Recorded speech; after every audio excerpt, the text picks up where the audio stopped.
us at all. So Claudell Washington will lead it off for the Atlanta team. It will be Washington, Ramirez, and Murphy in the top of the first. And as Claudell standing in with a play-by-play story, here once again, Pete Van Wieren. Thank you, Skip. Washington batting .280 on the year with 9 homers, 25 RBIs. He'll be followed by Ramirez and Murphy. And not only will those planes be a little irritating to the spectators here in the ballpark and to you at home, but you will occasionally see a hitter step out or a pitcher step off the rubber, waiting for one of those planes to pass. It does affect the concentration of a player. And we are underway from Shea, and that's a strike in the inside corner.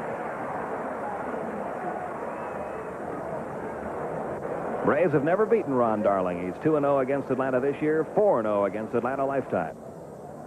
That evens the count 1-1.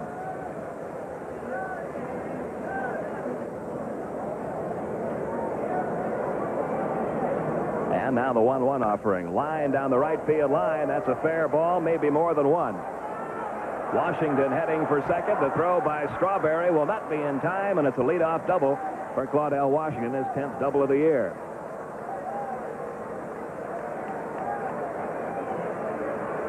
You see it again here. Strawberry gets over to it in pretty good shape. Really doesn't get much on his throw. I thought he had a better arm than this. It's way offline, and Claudell in there easily. So the Braves going for an early run here in the first. Have a leadoff double from Claudell Washington. Now Rafael Ramirez, who was the hottest hitter on the Atlanta team when the All-Star break came along.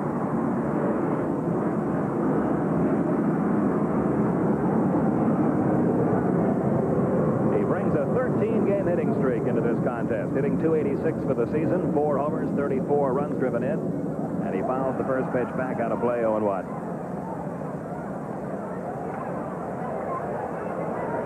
As hot as the Braves were prior to the All-Star break, winning those 4 straight games over the Phillies, the Mets were even a hotter ball club. They were on the road for 11 games prior to the All-Star break, and they won 10 of those 11.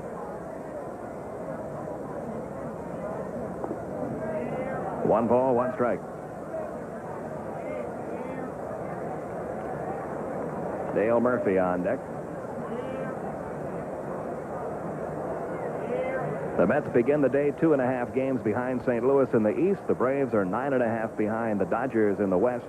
San Diego's already won their game today, so the Dodgers need to beat the Cardinals tonight if L.A. is to stay in first. That game's in Los Angeles, starts much later. 1 ball, 2 strikes now on Ramirez.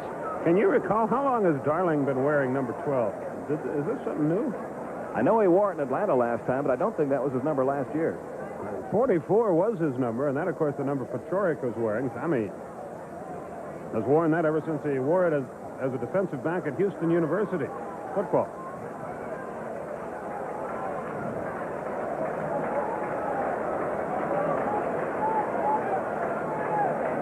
Now the 1-2 on the way. Bounce to the right side. That'll get the runner over to third. Backman on to first. 1 down, but Washington moves to third. And now Dale Murphy. Ramirez gives himself up, hitting it to the right side. Murphy at .290, 23 homers, 69 RBIs. The home run figure and the RBI figure lead the National League. He's 2 home runs up on Pedro Guerrero. He's 1 RBI up on Tommy Herr.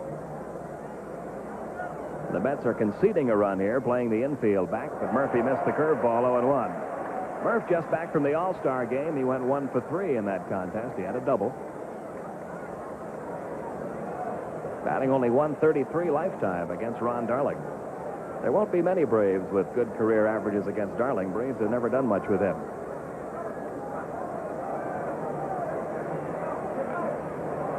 A check swing foul, 0-2 the count. Houston, Montreal underway. Montreal still batting in the bottom of the first, and they've picked up a run. They lead the Astros 1-0.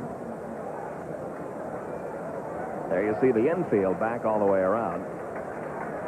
So a ground ball means a run. Of course, a fly ball of any depth means a run, too. Still 0-2. Here's a position where a pitcher really tries for a strikeout. Darling can do it. He has 105 strikeouts in 139 innings.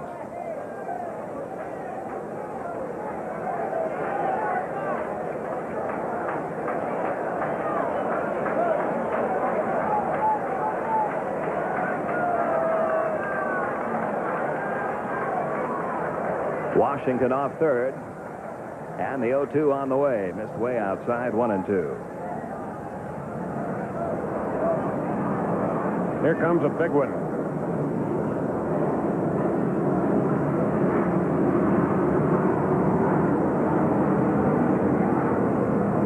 And there goes a big one. I guess you get used to this if you play here 81 times a year, but I don't know how. Here's the 1-2. Oh, I didn't miss by much. 2-2.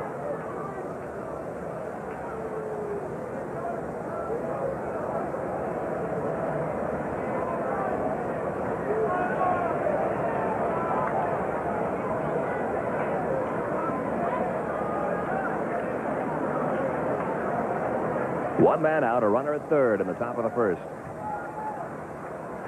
And the 2-2 now to Murphy. Missed low and outside, 3-2. Braves came into New York last night. They worked out for about an hour and a half late yesterday afternoon. The Braves held a mandatory workout. The Mets held an optional workout here at Shea Stadium yesterday, and they say only about 10 people showed up for it. Among those missing, manager Davy Johnson. Here's the payoff to Murphy, and there's a drive deep left field. That's going to be off the wall. The run scores. Murphy heads for second, and the Braves lead it 1-0. RBI number 70 for Dale Murphy. He took too much off his change of pace curveball and gave Dale a chance to adjust. You'll see it here. Got the pitch in a pretty good spot, but really had it too slow. And look at the strength of Murphy. Just flicks the wrist, hits it off the wall. 70 RBIs now for Dale Murphy. This is only the 88th game of the season. That's a remarkable ratio. And here's a guy who was on a remarkable streak prior to the All-Star break with Murphy down at second, Bob Horner. Now batting .269 for the year, 15 homers, 47 RBIs. In his last two games prior to the break, Horner went 7 for 10 with 8 RBIs.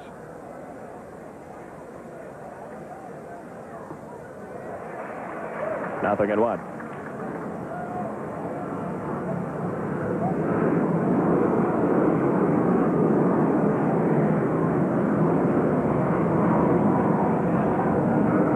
One run in. And a one-strike pitch coming. It fouled down the third base side. So the Braves flew to New York last night after that workout. Skip, you haven't been to the hotel yet. You flew in today. Right. You will be delighted to learn that staying at the Braves Hotel this trip in is a convention of pre-teenage ballet dancers. Approximately, I guess, 1,000 or so. Elevator rides are impossible. Yeah. Swell. Something for you to look forward to. Here's the 0-2 pitch. Outside, 1-2. Murphy thought about moving over toward third, but Reynolds, pretty good defensive catcher back there. He's one of those guys that doesn't get a chance to play very often. You know, those same kids used to be at the hotel we used to stay at. Mm-hmm. The Roosevelt, right?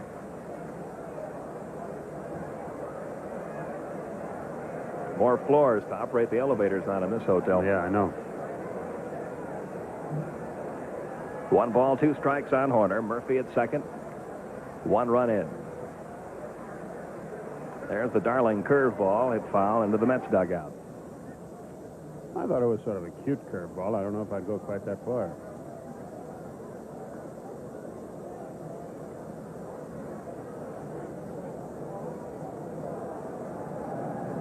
One and 2 on Horner.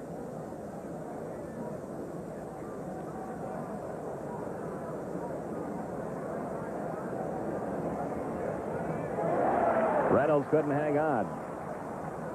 It stays 1-2.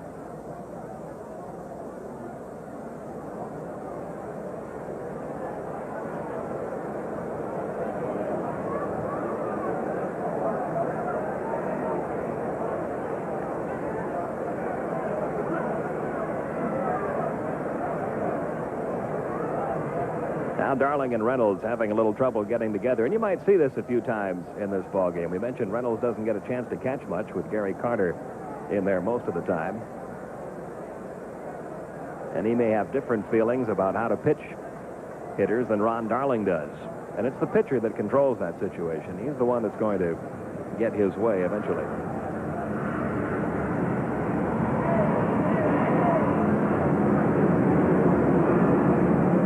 Here's the 1-2. 2-2.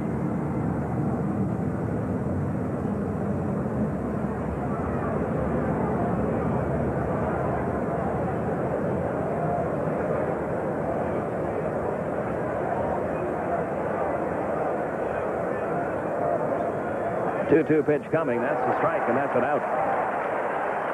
Horner was obviously guessing something other than a fastball because he took that pitch right down the middle. Now batting, left fielder. Looks like it backed up a little bit, but it split the plate in half at the belt. So Darling records his first strikeout. That's out number 2 in the inning, and it brings up Terry Harper, batting .258 with 8 homers, 41 runs driven in. 1 ball, no strikes. Bruce Benedict, the Braves catcher, predicted prior to the game tonight that these first 2 or 3 games after the All-Star break will see more pitches thrown in the dirt than you normally see, only because pitchers really haven't thrown much the last 3 days, and they tend to overthrow. So keep an eye out for that tonight. Darling's already thrown a couple in the dirt in his first inning. Toward right center field. That's in for a base hit. Murphy around third. He will score. Terry Harper driving in his 42nd run of the year, and the Braves have a 2-0 first inning lead.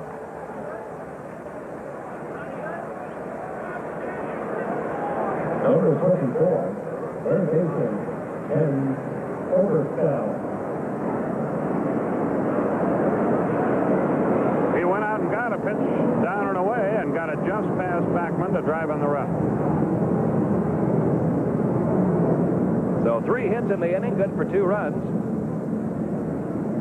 Ken Oberkfell, the batter, with Harper at first. Obi batting .289, a homer, 22 RBIs. He was hot prior to the break, 7 hits in his last 14 at-bats.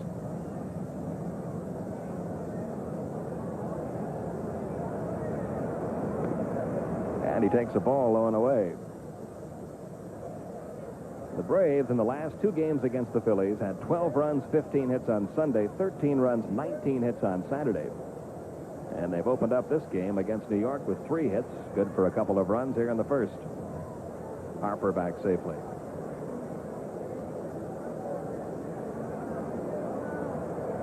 If Atlanta wins tonight, they will have matched their longest win streak of the season. They're trying for their 5th in a row. Closer play, but Harper got back.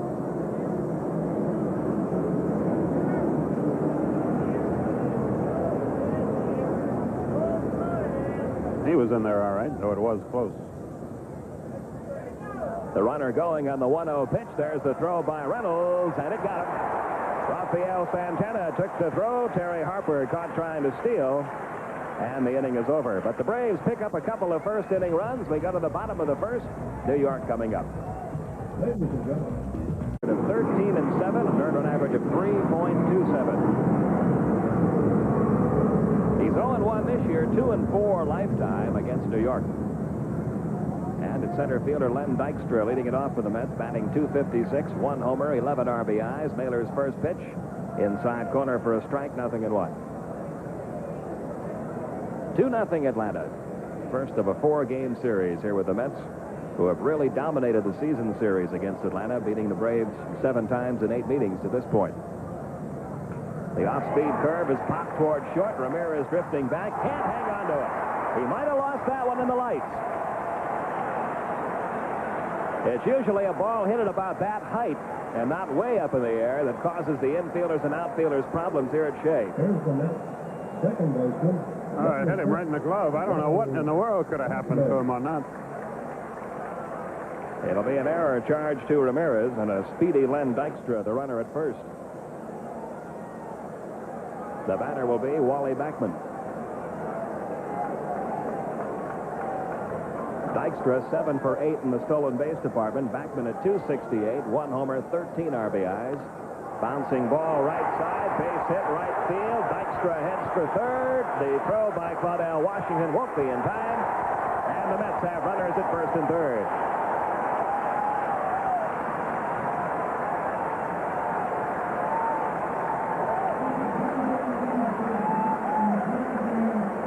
Dykstra never hesitates here when this ball gets through. He makes up his mind right away that he's going for third. It's a close play and a good throw by Washington, but he got in there all right. So the Mets trying to bounce right back here. That base hit gives Wally Backman a 10-game hitting streak. And the batter is Keith Hernandez, who has an 8-game hitting streak himself.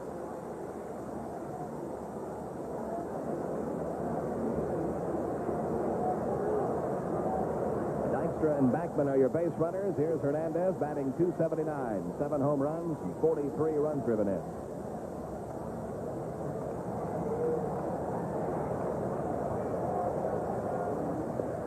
That's a strike, 0-1. Rick Mailer has quite often this year been the beneficiary of a lot of runs and a lot of early runs. Well, the Braves got him 2 in the top half of the inning. Now the Mets trying to get him right back here in the bottom of the first.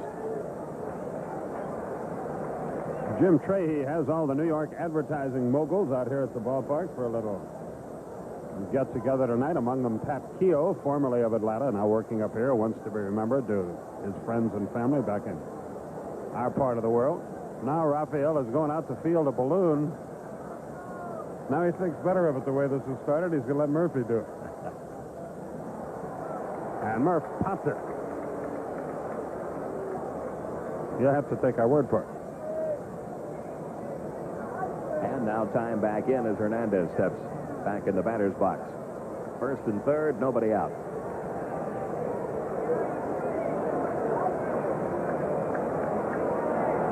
Backman has 12 steals and 17 tries this year.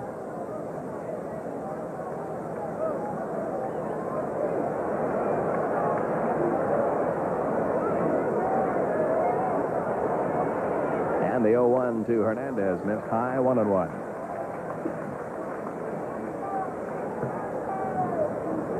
The man whom the Mets traded to St. Louis to get Keith Hernandez, Neil Allen, now back in New York as a member of the New York Yankees after a trade made during the All-Star break. And the count 2-1 now on Hernandez.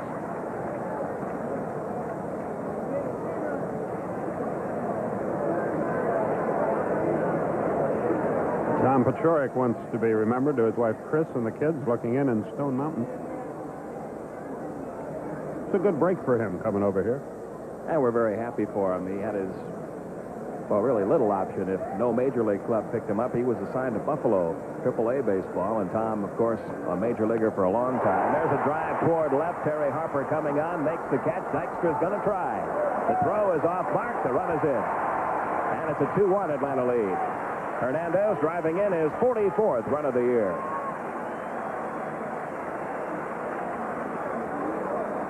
Tell you what, I was amazed to see him take off here, and a good throw has him easily. But the throw is anything but good, as you're about to see. Terry was on the move. His throw is strong, but nowhere near home plate.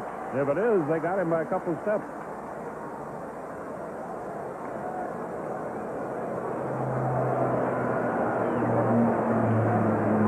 The Mets, a bit of a gambling type of ball club. You'll see Davey Johnson's teams take some chances from time to time, trying to make things happen. They did that time. So Backman is at first now with 1 out. And here's Darryl Strawberry batting .229, 8 homers, 19 RBIs. Time had been called. Strawberry trying to bounce back from that thumb injury. Let me ask you a question. Have you ever tried to drink tab out of a plastic shot glass? No, but I see you attempting that tonight. Very strange indeed. This being the Big Apple, you would think they'd have a big cup for you to use. One would think. That's a strike to Strawberry, 0-1. Strawberry was a starter on the National League All-Star team, picked up a hit, stole a base. Tell you what's really exciting is getting off a plane at LaGuardia, right? Jumping into a cab, you have to wait in line, telling the guy you want to go to Shea Stadium, which is about, maybe a mile. Maybe a mile, yeah. Good curveball by Mailer, 0-2. Today's cab driver was Russian. And I'm pretty sure I know what he called me, but I couldn't be certain. Again, Backman chased over to first by Rick Mailer. 2 runs, 3 hits for Atlanta, 1 run, 1 hit for New York. The Braves have made an error. A lot of early action in this game. 1 man out. Count of 0-2 on Darryl Strawberry with George Foster on deck. He went right after him and got the fastball on the outside corner. Mailer has his first strikeout. Now batting, number 15, left fielder, George. It nipped the corner. By the time it wound up in Cerrone's glove, it was outside, but when it crossed the plate, it apparently got the corner. Harry Wendelstedt calling the balls and strikes. And here's George Foster batting .250 with 14 homers, 46 runs driven in. He was on a tear just prior to the break. On that road trip of 11 games, he hit .358. Tell you what, when you go on the road and win 10 out of 11, boy, your team is definitely a serious pennant contender. And that's what the Mets did. 1 ball, no strikes. And the Braves would like to put together the same kind of a trip. This is an 11-game trip. 4 in New York, 3 in Montreal, and 4 in Philadelphia before the Braves are back home.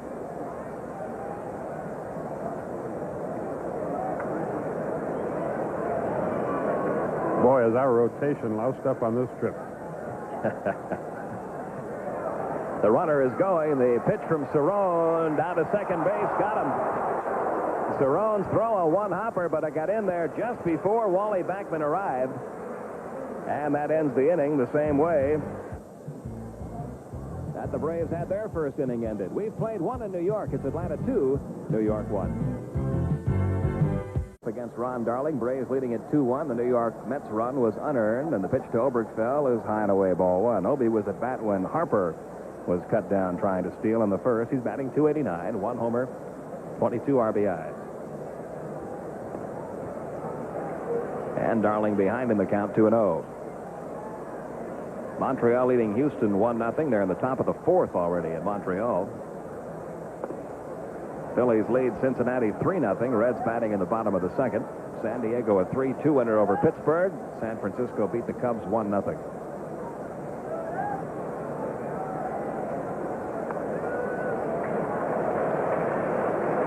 Three and 1 in Oberkfell. American League, Minnesota over the Yankees 8-4. White Sox beat Cleveland 10-0. Oakland and Toronto no score after 1.5.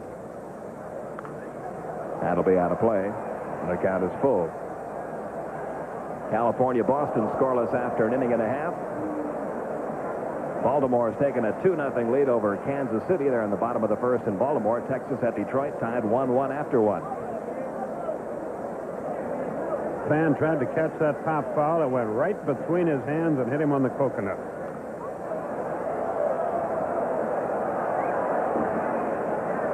Still 3-2.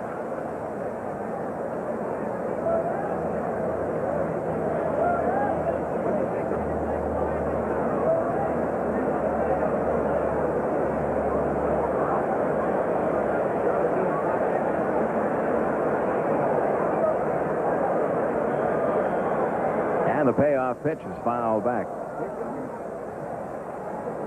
Rest of the pitching matchups for this series: Zane Smith against Ed Lynch tomorrow night. Steve Bedrosian against Dwight Gooden Saturday afternoon. Sunday afternoon, Pascual Perez against Rick Aguilera. And down to first with a walk goes Oberkfell. That's the first walk issued by Darling. And it'll bring up Glenn Hubbard. Hubbard got hot just before the break, going 6 for 8 in those last 2 games with 7 RBIs. Glenn Hubbard. He's now at .231 for the year, 3 homers, 27 runs driven in.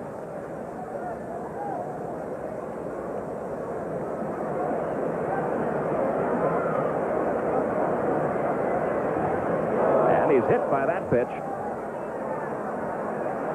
So Darling's control eluding him here in the 2nd inning. A walk and a hit batsman. And the Braves are threatening again. Runners 1st and 2nd. Nobody out. Catcher Rick Cerrone. This fastball, look at it right in. It got him just above the elbow on the left arm. He's all right. So it's now Hubbard at first, Oberkfell at second. Nobody out, and the batter's Rick Cerrone, batting .226, 2 homers, 13 RBIs. How do you play it here, Pete? Rick Mailer, pretty good hitting pitcher. He might bunt here. He might not. In situations like this before, even if the pitcher has been a good hitter like Rick Mailer waiting on deck, Eddie Haas usually has not called for the bunt.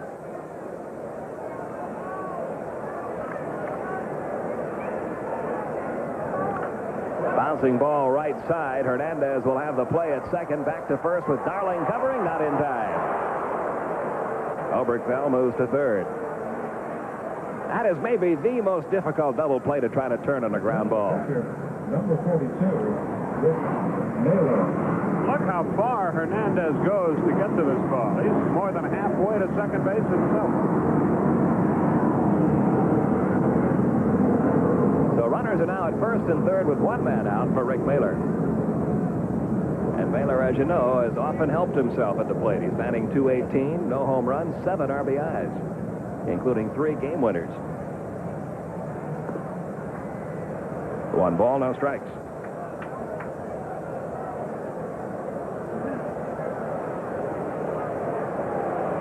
Two-one Atlanta, top half of inning 2.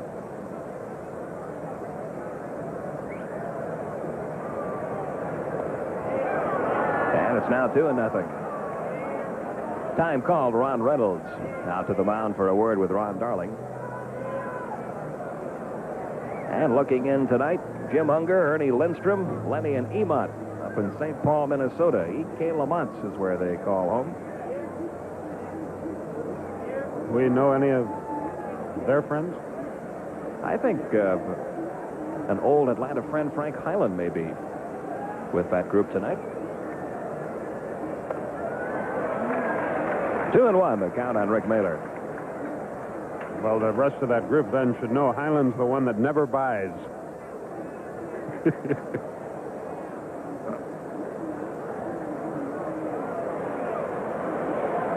Now the 2-1 delivery, fouled back. 2-2. We should remind Frank, too, that the All-Star game is over. You never know. They might hold another one, and he's waiting just in case. They'll have an exclusive.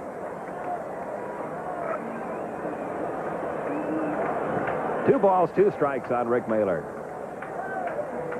Foul back this way. It stays 2-2.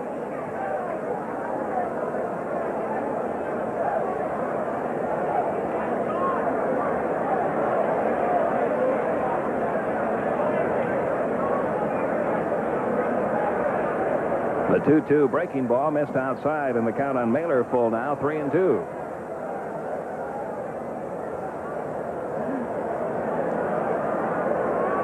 Top of the order, Claudell Washington on deck.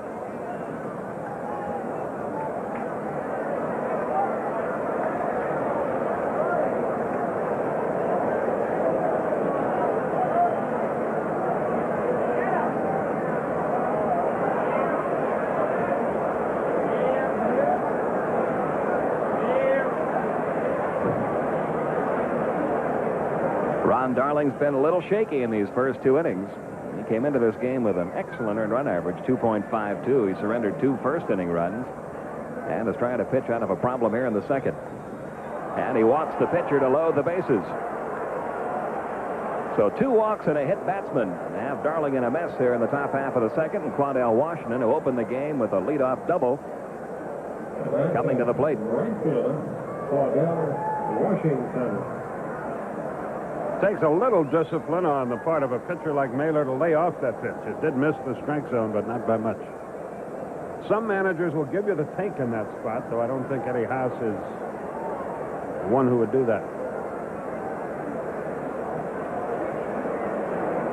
Bases loaded, 1 man out.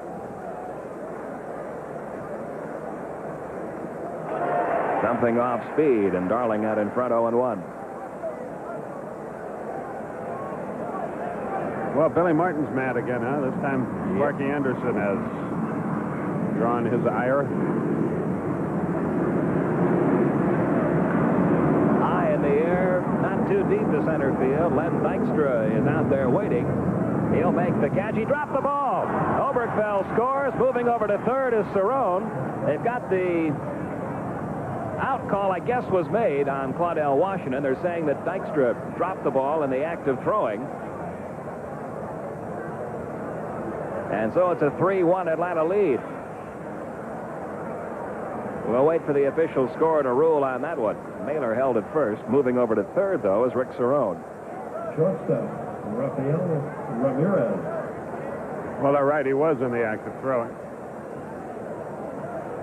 So it is a sacrifice fly for Washington, since the runner was tagging up and attempting to score anyway. Give Claudell his 26th RBI of the season, then charge an error to Dykstra, allowing Cerrone to move to third. And the Braves lead it by 2.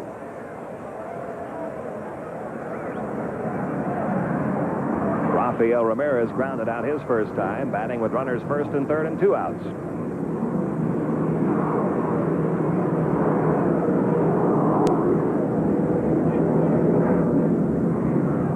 The way this game is starting, it's not hard to believe that these two teams haven't played in 3 days. A little bit sloppy here in the first inning and a half.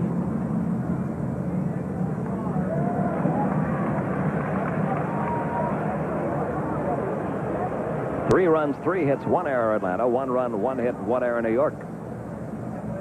Cerrone the runner at third, Mailer at first.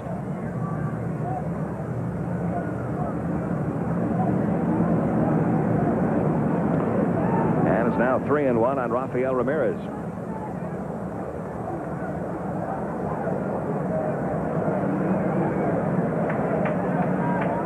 Davey Johnson looking on from the Mets bullpen.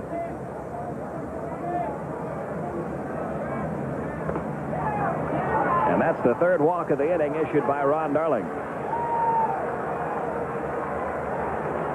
Mel Stottlemyre out to try to settle down his starting pitcher. There is no activity yet in the Mets bullpen. We'll see if any starts now.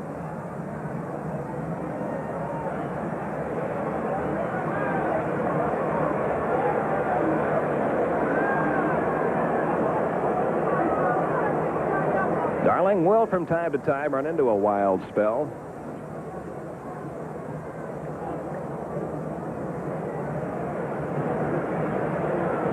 And he's in a real pickle here in the third now. 1 run is in. The bases are loaded with 2 men out and Dale Murphy coming to the plate. And now we will get some bullpen activity for New York. A right-hander up in their bullpen. Murphy. That looks like Terry Leach, the side-arming right-hander. Murphy had a run-scoring double in the first. Ramirez first, Mailer second, Cerrone third.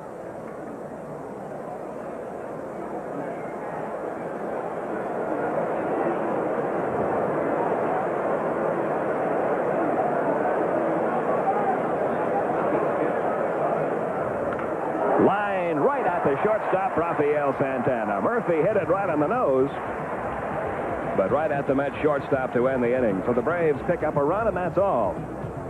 And we go to the bottom of the second with the Braves once again up by 2. Entertainment of our audience. Any publication, rebroadcast, retransmission, or other use of the pictures, descriptions, or accounts of this game without the express written consent of the Braves and Turner Broadcasting is prohibited. George Foster leads off the second for New York. He was batting in the first inning when Wally Backman was cut down trying to steal. Foster at .250, 14 homers, and 46 runs driven in.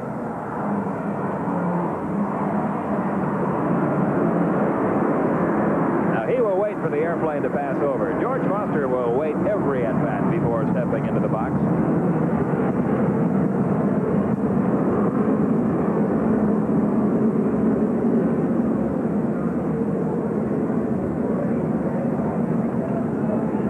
Now he's ready. And Mailer's first pitch on the way. Missing outside, ball 1.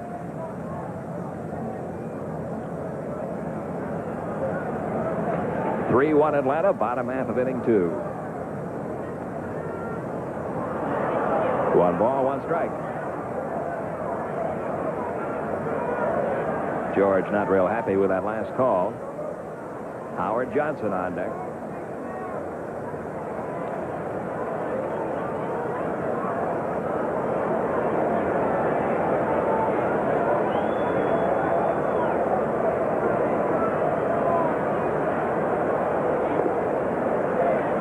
And it's now 2-1 on Foster.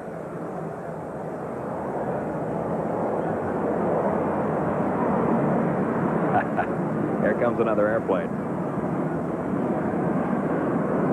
George not only waits for the sound to disappear, he waits till they're out of sight.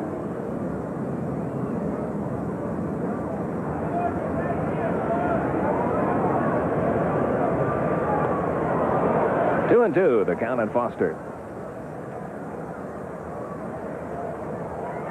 Pretty good crowd assembled here tonight at Shea Stadium. They've drawn exceptionally well. Mets averaging 34,000 per home date. They've drawn 1,260,000 already. There's the slow curve. He waited on that ball, hits it down the left field line. Terry Harper coming over and in foul territory had just enough room to make the catch. That's a good play. Not an easy play because that little jut that the wall takes out there in foul ground. Takes a little punishment after he makes the play. Mets third baseman Howard Johnson.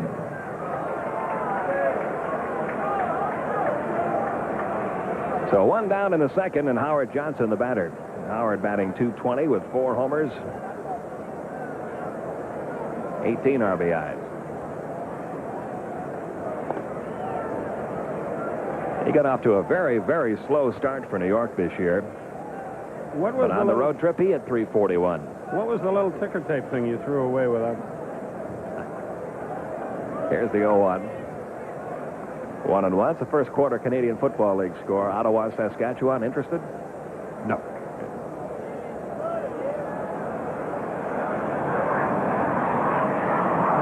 Here's the 1-1. 2-1.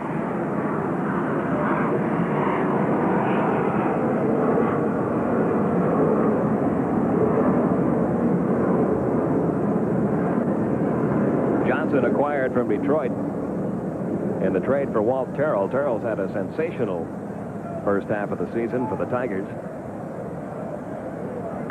Bouncing ball foul down the right side. Been an interesting contrast in 2 players here in New York who got off to terrible starts in the way they handled it. Howard Johnson with the Mets, Ed Whitson with the Yankees. Johnson hitting well under 200 for the first couple of months of the season. Just kept thanking the fans for bearing with him and not getting too down on him when he was going through that slump. Ed Whitson had a terrible time with New York Yankee fans. He was in tears a couple of times after being taken out of games early. But both are turning their seasons around now. It's one thing about a slump. It very seldom lasts forever.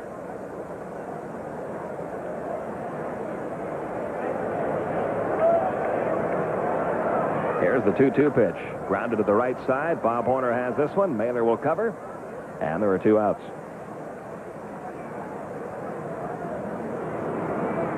Number 3. That'll bring up the shortstop, Rafael Santana.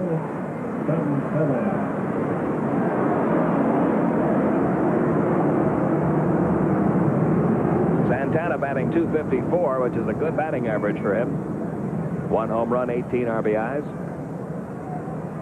You know, the other thing about these airplanes, it just makes you realize how busy our airport must be in Atlanta. Oh. It's much busier than this one. That's right.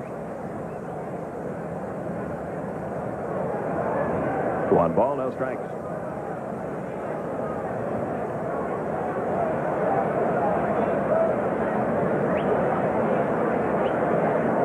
Rick very disappointed at not being named to the National League All-Star team.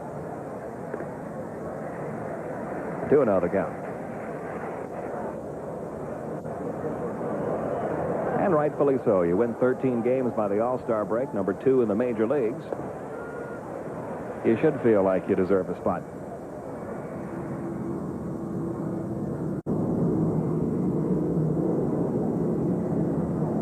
Here's the 2-1. Bounce toward third. Oberkfell with a long throw. He got him, and it's a very easy inning for Rick Mailer. The Mets go down 1-2-3, and at the end of 2, no change in our score.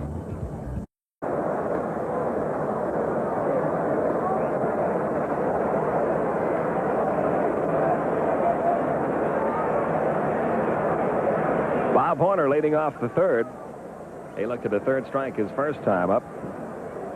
He took the first pitch low and the second pitch in the same place. So Darling starting out the third with a similar problem to that he had in the second when he walked 3 and hit 1 batter.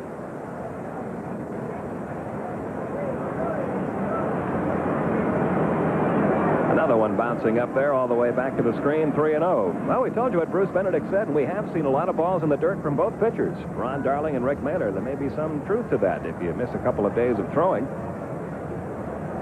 Maybe there is a tendency to be a little wild that next time out. Had the green light on 3-0. Good play by Johnson at third, but he threw it away. And Bob Horner will be safe at first.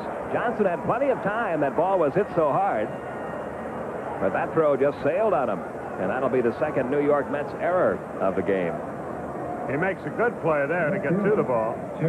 Had plenty of time and took it a little too easy, it looked like. The throw sailed on it. So that is 2 errors now for New York in the game. Horner at first with nobody out. Terry Harper will be the batter.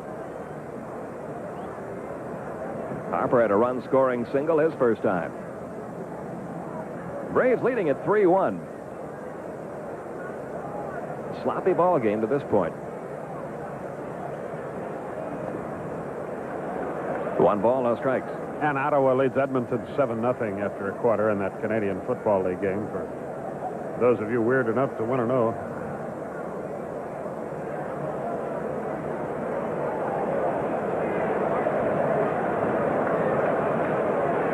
Harper awaits the pitch. 2-0 the count.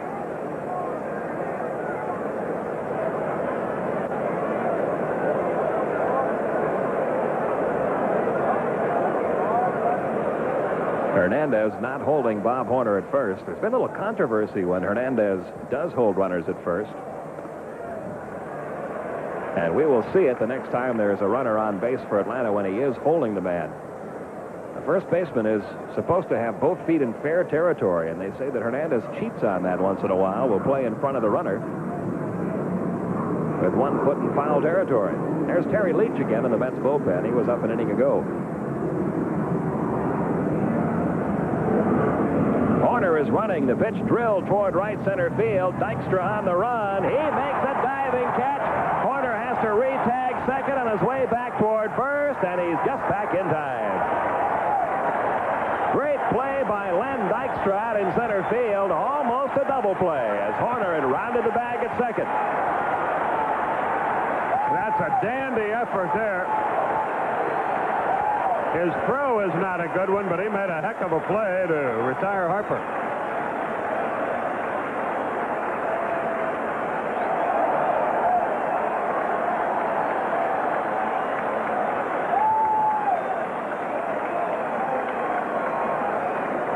Hit in the heel of the glove, sort of rattled around, but he was able to hang on. That little guy playing for the injured Mookie Wilson has really opened up some eyes here in New York. He's a very talented young player. His on-base percentage very high. He can steal a base. He's fearless in the defensive part of his game. We've seen him in Atlanta and now here in New York just throwing his body to try to make a catch on a ball. Now the game will be held up while all the paper floats down from the upper deck. Try a ticker tape job here.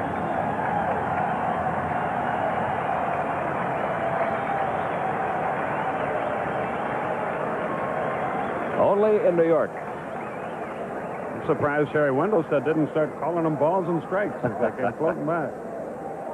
Ken Oberkfell drew a walk his first time. Now they're going to appeal that Horner didn't retouch the bag on his way back. Not so, says Jerry Crawford.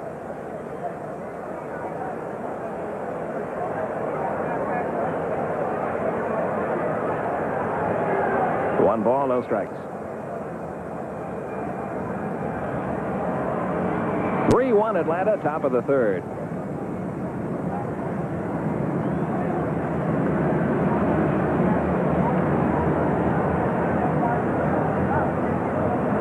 Here's the 1-0. Line toward right. Strawberry back toward the warning track. He reaches up and grabs it. And Horner once again has to scamper back to first. So Darling not fooling anybody in this inning. The balls hit by Terry Harper, Ken Oberkfell, and even the leadoff hitter, Bob Horner, have all been very well hit.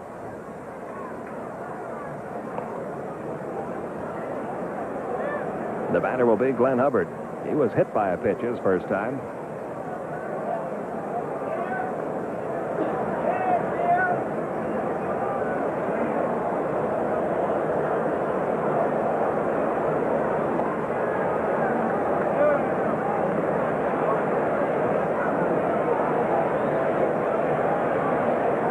Two men out now with Horner at first. And the count even on Glenn Hubbard. 1 ball, 1 strike.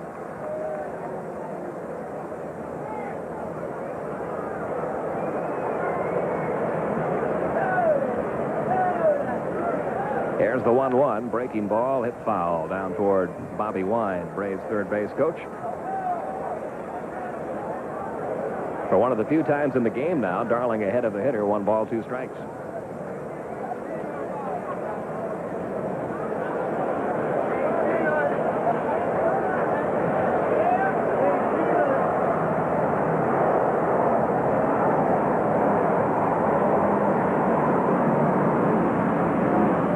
I'm not sure about this, but it appears to me that Glenn Hubbard is choking up a little more on the bat.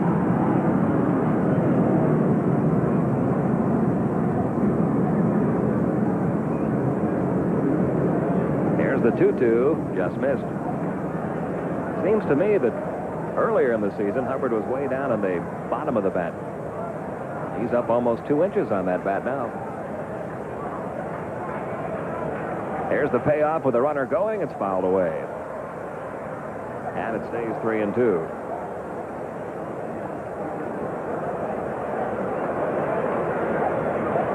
Oh, yeah, he's up much further than he was earlier in the year. Runner goes again. 3-2 is hit down that right side. Strawberry on the run for this one and can't get to it. We noticed when the Mets were in Atlanta last that Darryl Strawberry had a couple of chances that you might have normally seen him make diving for a ball that he did not make in Atlanta. And I talked to Bob Murphy, the Mets broadcaster, about it, and it's true. Strawberry, because of that thumb injury that he suffered earlier in the season that kept him out for 6 weeks, has become a much more tentative outfielder. Doesn't make as many diving tries. Perhaps a little afraid of re-injuring that thumb. Slowly toward third. Howard Johnson will grab this one. This time the throw's a good one. And the inning's over. So the Braves can do nothing after Horner reached on an error by Howard Johnson. We go to the bottom of the third. It's still 3-1 Atlanta.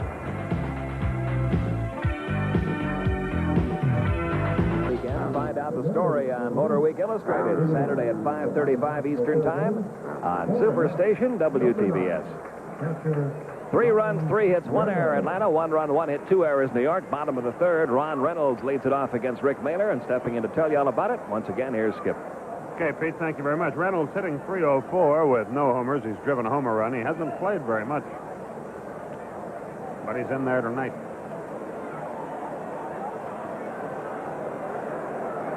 They've played 5 already in Montreal. The Expos lead Houston 2-0.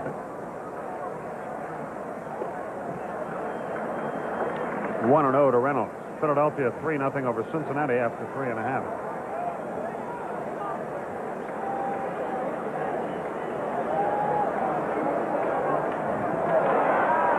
Ramirez should throw him up, and he does.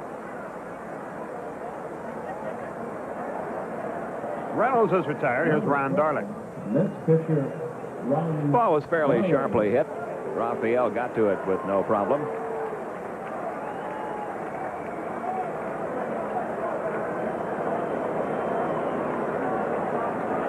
Darling hitting .167.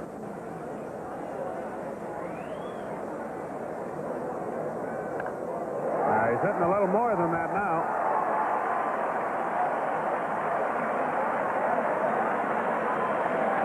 He's at first with one away. This is how you'd like to see more pitchers hit. Instead of trying to kill everything and take that huge swing so many of them do, just reach out and try to meet the ball, hit it somewhere. That's the way Rick Mailer hits, and he's a good hitting pitcher. Len Dykstra will be the batter. He reached on an error and scored the New York run back in the first. 35,000 or so, I would guess, on hand here tonight. Fine crowd. The magic is back in Shea Stadium.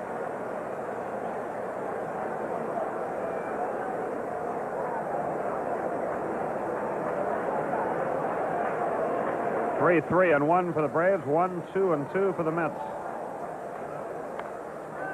Took a shot at left field, hit it foul. Count evens at a ball and a strike. Bill Webb, our director tonight. Josh Marks, our producer. I guess you're our producer, aren't you, Josh?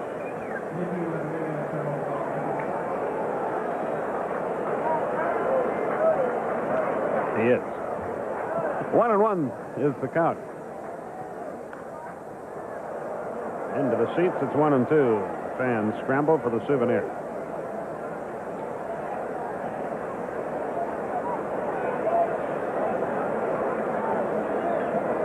Wally Backman waits on deck.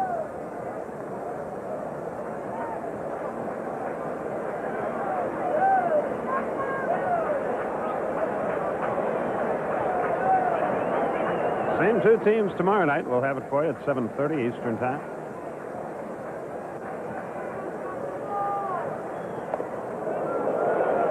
He wouldn't have minded if that ball would have hit him. We won't have it for you at 7:30 tomorrow. As you see the replay, we'll have it for you at 8 o'clock. We could have it at 7:30, but that would be a half hour before the game starts.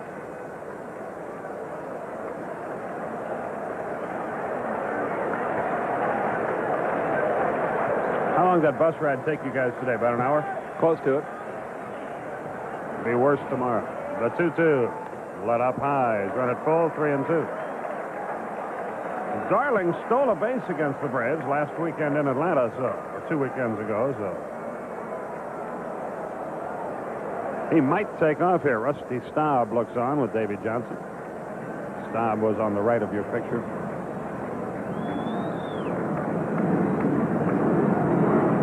He's not running. And it's still 3-2.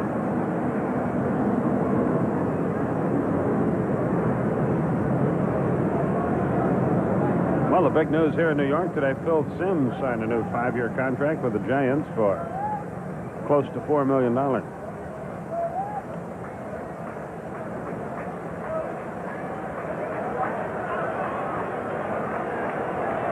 The 3-2 pitch about to be made to Len Dykstra.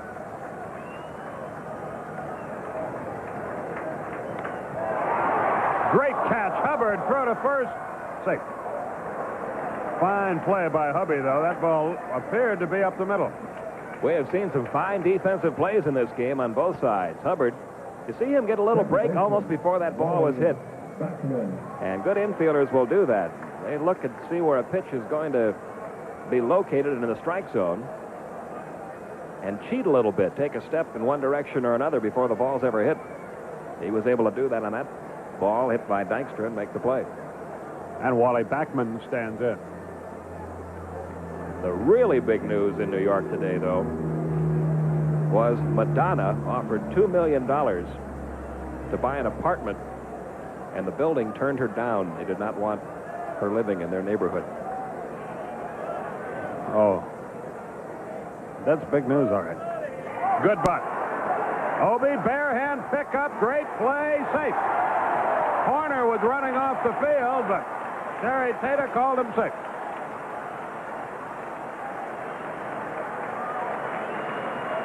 And Hernandez bats with 2 on and 2 out.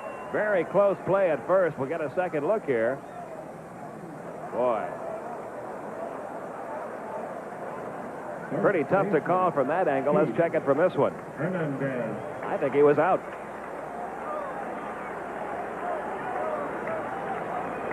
But he isn't, and here's Hernandez, who drove in their run with a sacrifice fly back in the first.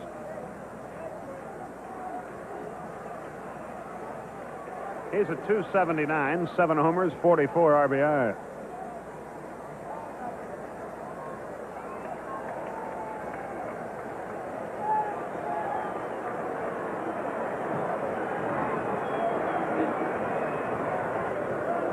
Fast strike over the inside corner. Darling at second, Backman at first. Both have good speed.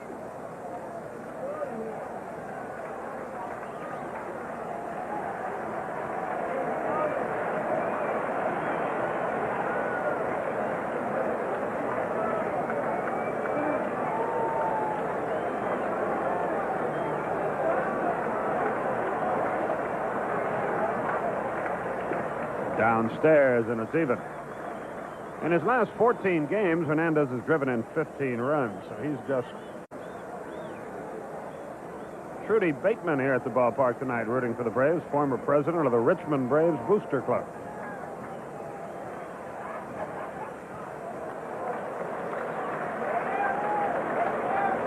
Two and one now to count to Hernandez. We're in the bottom half of the third. Braves lead it 3-1.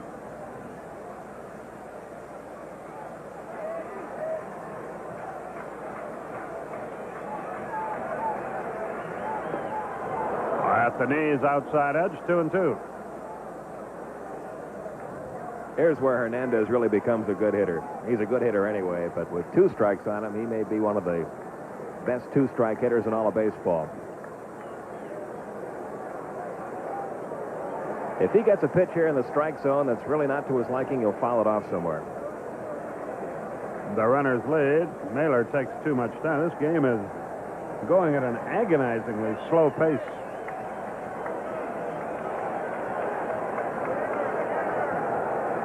Naylor can't get together with Cerrone.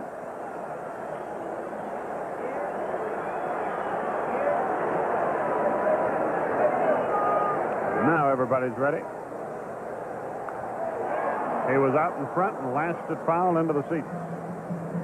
You're liable to see 3 or 4 more 2-strike foul balls hit by Hernandez.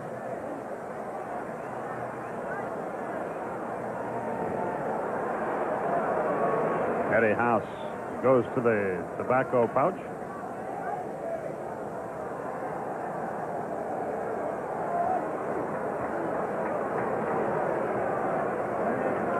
The 2-2. Fouled the fastball away to the other side.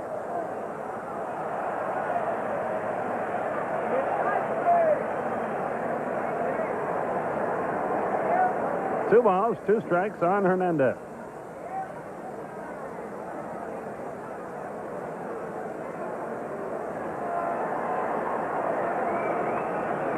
And the left-hand hitter waits and takes, and it's full, and the runners will go with a 3-2 pitch.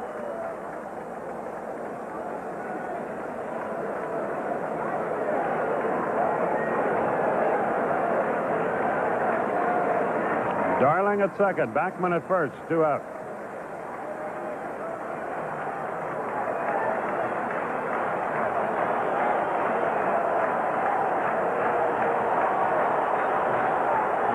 Here we go, the 3-2 pitch with the runners going. We'll have it to do again. The professor is right on target. The only other hitter I can recall seeing who was as good at that as Hernandez is Bill Buckner, who now plays for the Boston Red Sox. Ron Hunt, Eddie Stanky in previous eras. Red Schoendienst was very accomplished at that.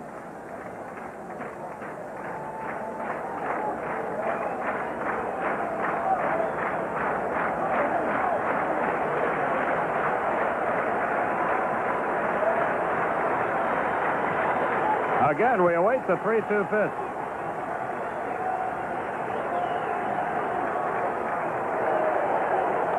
Popped him up and got out of the inning in all likelihood.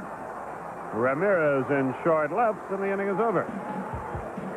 So Mailer refused to weaken. 2 hits, no runs, no errors, 2 left. We've played 3, and the Braves lead it 3-1.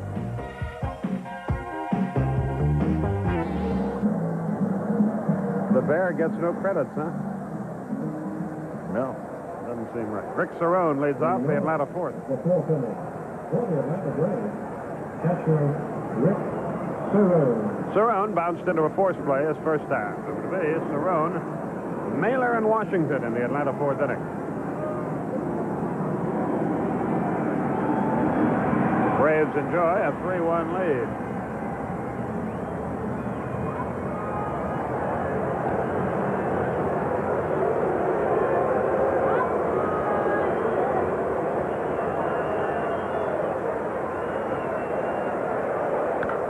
Well hit right field, base hit Cerrone. And a good start to the fourth inning for Atlanta. Let's see if Mailer tries to bunt him over. The pitcher, Rick Mailer. Rick coaxed a walk his first time. Mike Krukow got the win today as the Giants beat the Cubs 1-0.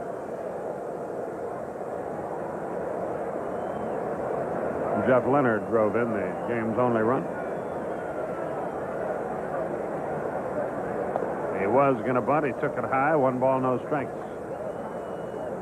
Johnson and Hernandez both charged fearlessly from their positions.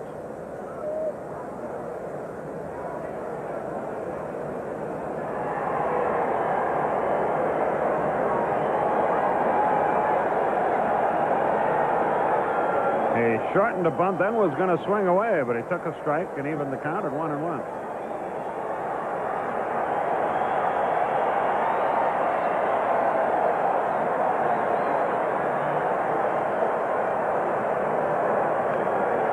Bunted it hard. Hernandez to second, out there, on to first, out there. A 3-6-4 double play.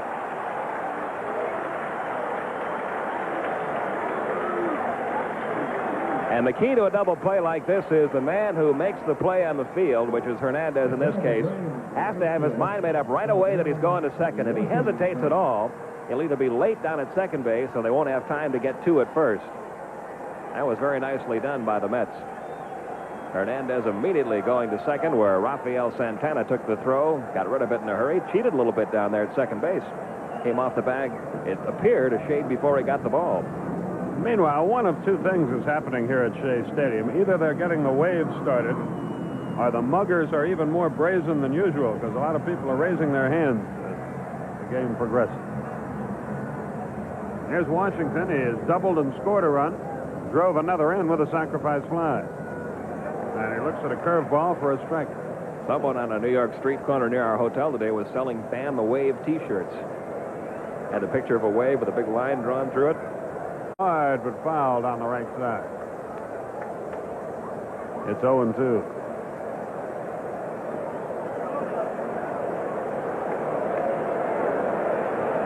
Well, I'm with that vendor. I may have to invest.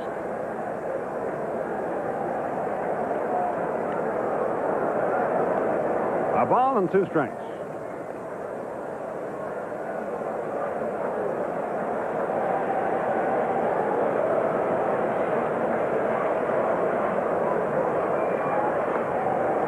Just missed. Darling thought he had him struck out. But Harry Wendelstedt, who runs that umpiring school down in Ormond Beach, Florida, said no. Just off the corner. 2 balls, 2 strikes. Little tap to Backman. And Darling has his best inning of the game. 1 hit. No runs, no errors, nobody left. We go to the bottom of the fourth. Braves lead it 3-1.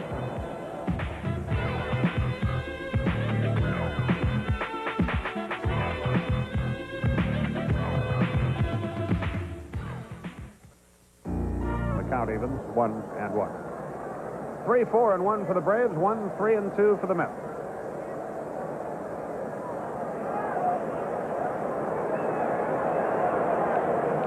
Took something off the curve. And Strawberry's in the hole, a ball and 2 strikes.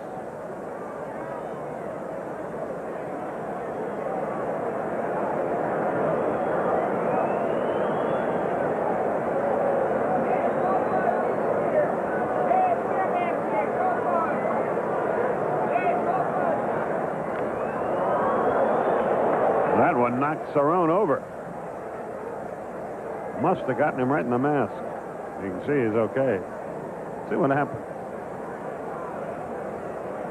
Well, he fell over. He fell over trying to reach back and grab that after it ticked off his glove.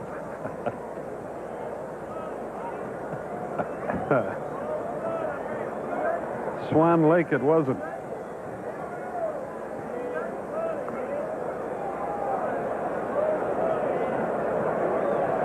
The pitch. Got him with a fastball. He smoked him high and away.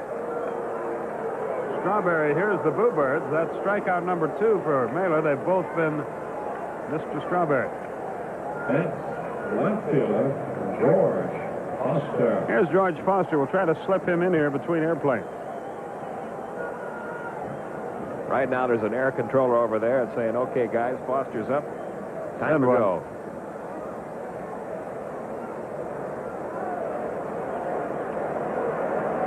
He flied to left his first time. It was a foul ball on which Terry Harper made a good play.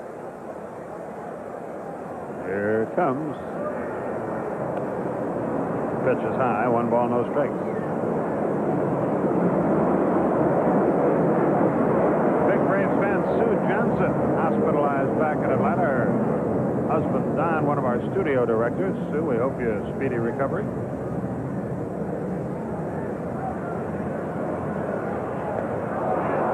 Off-speed curve. He was way out in front.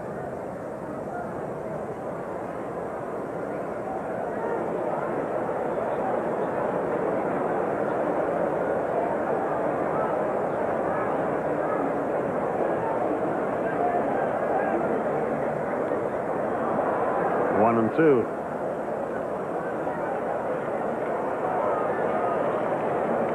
One out, nobody aboard. We're in the bottom of the 4th. Braves lead it 3-1.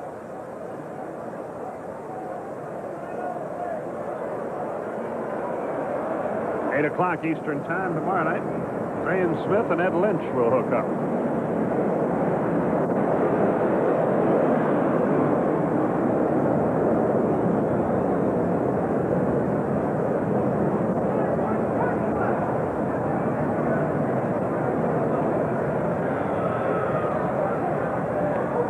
That off-speed curveball. Strikeout number 3 for Mailer. 2 in a row here in the 4th inning. Third baseman Foster may have chased the pitch out of the strike zone here. That starts out on the outside part of the plate. And when he swung at it, it was about 6 inches outside. So here's Howard Johnson. He bounced to Horner his first time.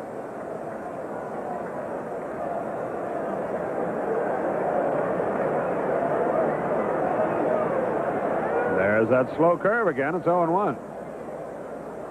Pete Van Weer and Skip Carey with you from Shea Stadium in New York.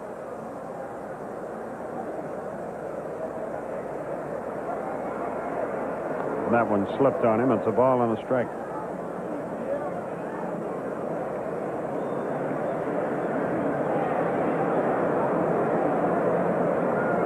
Mailer is like a perpetual motion machine out there. He's got a lot of nervous mannerisms.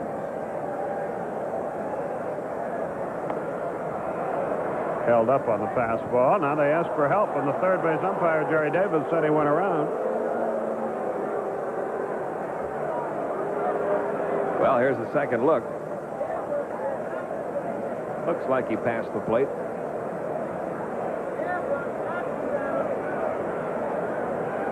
The 1-2. That's out of play. Count stays the same. That's become the criteria now for calling a swing. If that bat passes the plate, it's a swing. Doesn't matter whether the wrists break or not. That used to be the way it was called. Remember how they never asked for help? It was always the home plate umpire and all the arguments that would ensue just on that one play. It's a better move this way just because the guy who makes the call so far away, you can't get in Dutch.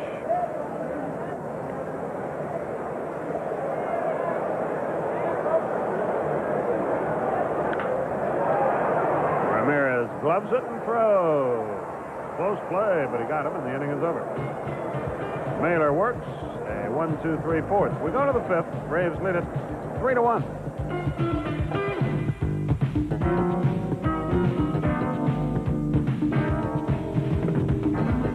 Murphy and Bob Horner will hit against Ron Darling. Murphy is 0 for 1 with a walk. He has a 13-game hitting streak on the line.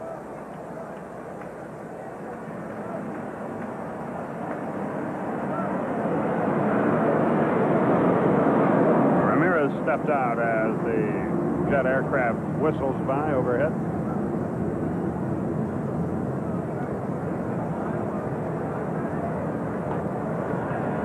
So anyway, where is Madonna going to live now if she can't live? Oh, I'm sure she'll find a place. You think so, huh? That's out of play.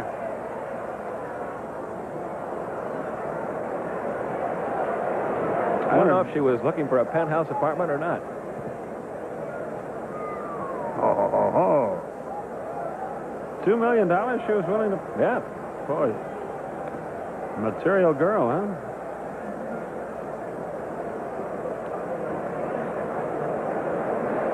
We're headed for trouble, Professor. We moved to radio in a half inning. We're okay. We can bring all this up again. Well, I'm upset for her. She should be allowed to live wherever she wants.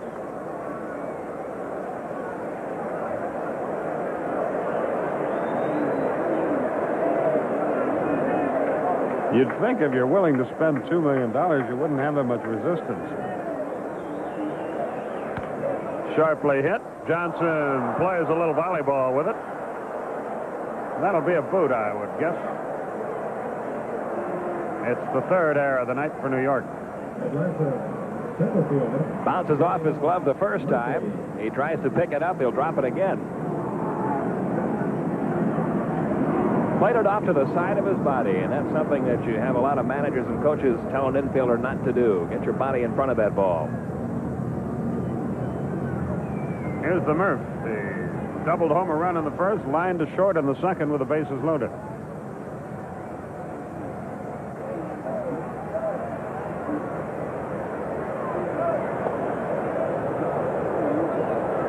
Murphy's second in the National League in slugging percentage. Bob Horner is fourth, by the way.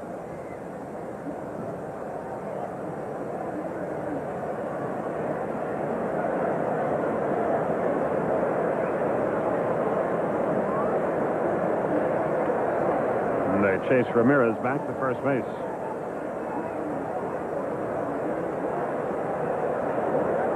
She's about to get married or something, isn't she, Madonna? Sean Penn.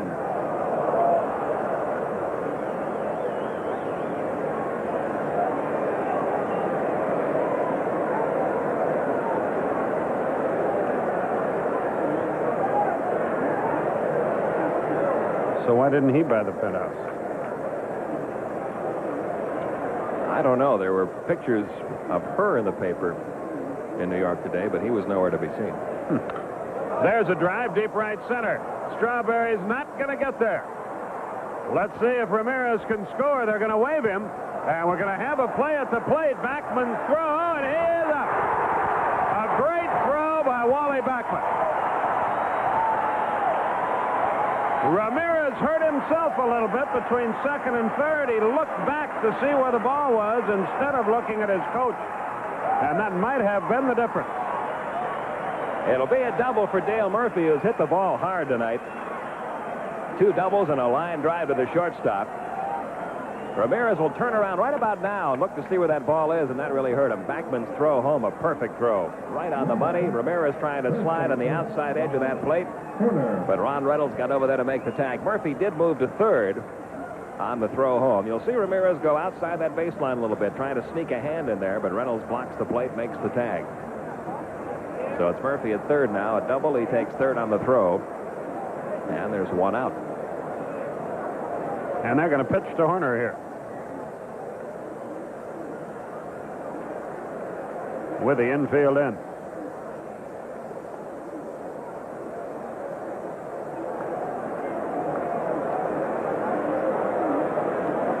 Now a left-hander up and throwing on the New York bullpen. Looks like Tom Gorman.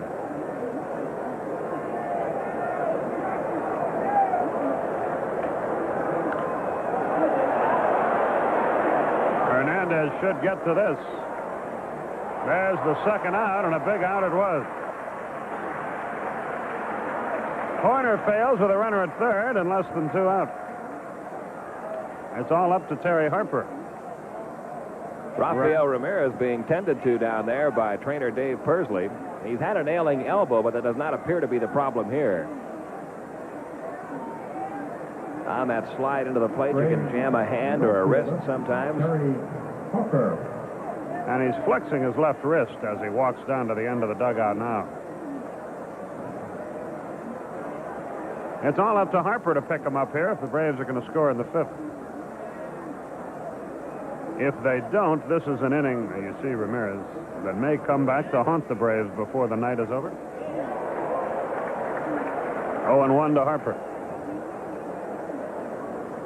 Terry singled home a run in the first, was robbed of a hit on a great diving catch by Dykstra in the third.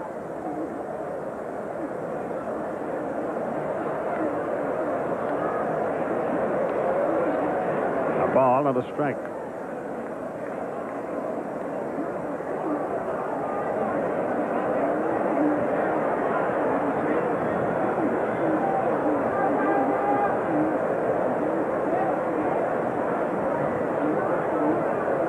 He held up. It's 2-1. Ernie Johnson, John Sterling will join you after this half inning.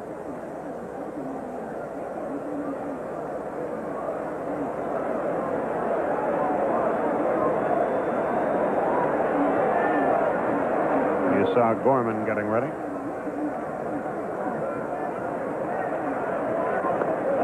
That curveball again. It's 2-2.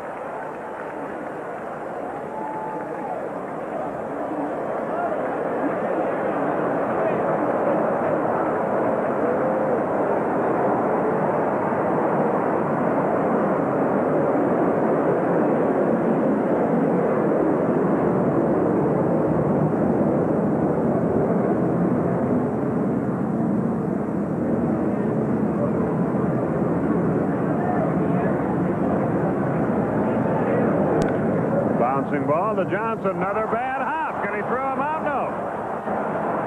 Oh, that's his third error, if they call it that way. It didn't come up for him.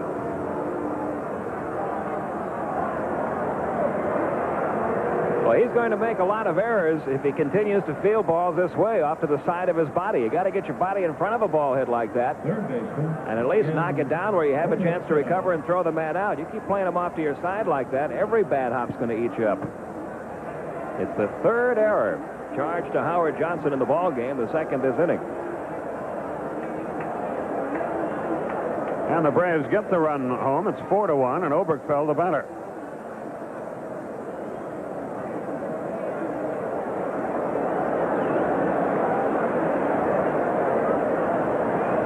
Ken has walked and scored, and he's lined hard to right field. Harper is back.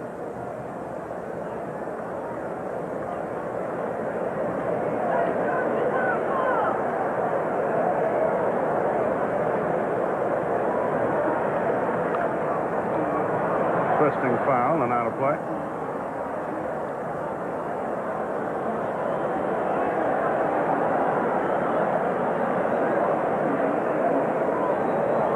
A ball and a strike to count.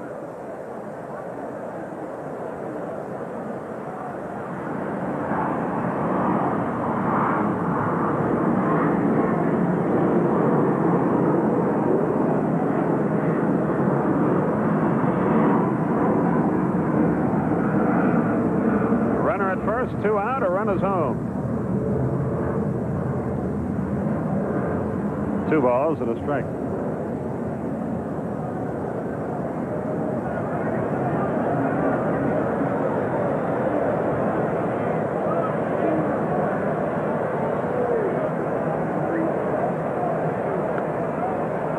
It's 3-1. Glenn Hubbard waits on deck.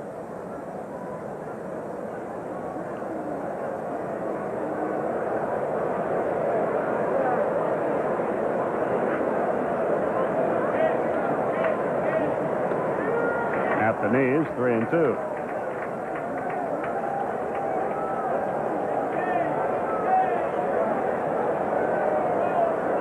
So Harper will be running from first on the payoff pitch to Ken Obergfell with 2 out here in the top of the 5th. Fouled away. It's still 3-2. Harper returns to first. Obergfell, somewhat like Hernandez and Buckner, people we've talked about tonight. As a 2-strike hitter, he often fouls a lot of pitches off.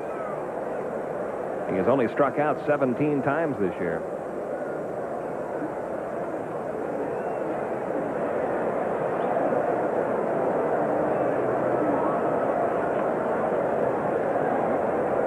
There goes the runner. Popped into short center. Dykstra is there calling for it. And the inning is over. But the Braves pick up an insurance run. They get it on 1 hit with 2 errors and 1 left. We go to the bottom of the 5th. It's 4-1 Atlanta. New York from Shea Stadium. Braves lead at 4-1. Rafael Santana will lead off for the Mets. Bottom third of their order. And they might very well pinch hit for Ron Darling. Well, we welcome you to the second half of the season. Braves, who finished the first half in great style, trying to get off promisingly here in the second half. Along with Ernie Johnson, John Sterling with you from noisy Shea Stadium. Rick Mailer has a 3-run lead, and the run he gave up was unearned. Braves have gotten a couple of unearned runs themselves. The count 1-1 on Santana. Santana, then Ron Reynolds, and probably a pinch hitter for Darling, who has not had great stuff or great control or great defense from his ball club. Mailer's curveball is low outside, 2-1. Very important for the Braves to pick up where they left off if they want to make it interesting in the West. And so far, so good. That curveball is grounded foul hard down the third base line. The count 2-2.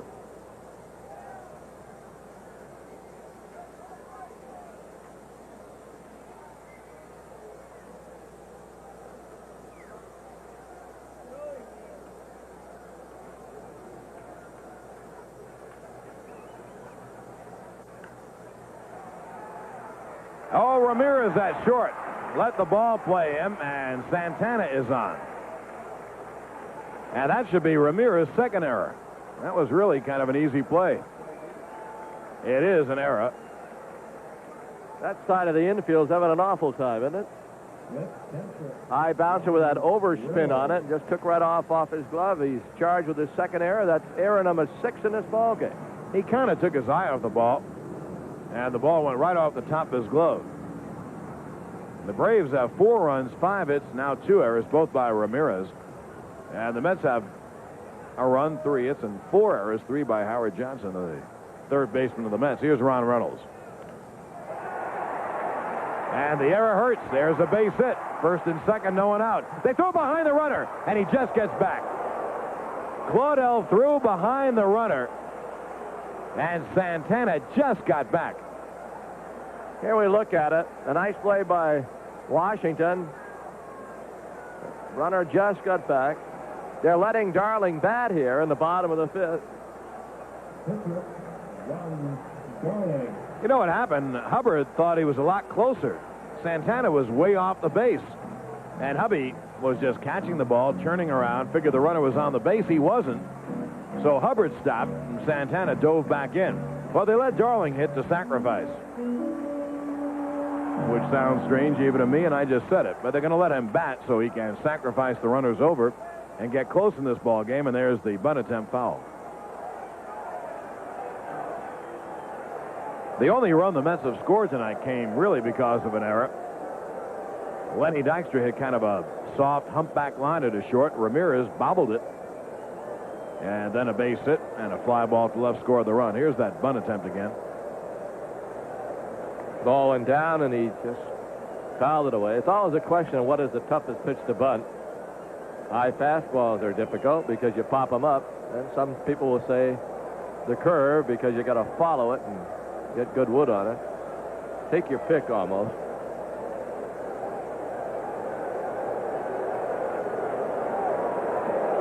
You can see Davy Johnson's thinking if Darling is able to bunt them over, Then the Mets would have second and third and two pretty good singles hitters up, Lenny Dykstra and Wally Backman, to try to make it close. Mailer trying to battle his way through. That's fouled off again, and the count 0-2.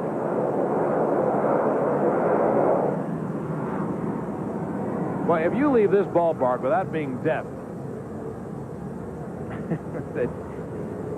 you have your own great audio system. What happens is if the pattern is takeoff from LaGuardia, then these planes, as they've been doing for 5 innings and 2 hours before the game, just keep buzzing. And so what Shea Stadium does, they drive up the sound on everything. On the PA system, on the music, on the announcements. Turn around to each other and scream at each other all night long. Question of whether he bunts now with 2 strikes. I think he will. Well, what do I know? Darling has a base hit his first time up. Not a bad hitter. But boy, if he hits a ground ball and the Braves turn 2, then that just takes the Mets out of the inning. I think he'll bunt. Horner is in at first. Obi creeping in at third. He bunts. Mailer has a play at second. There's one to first. No.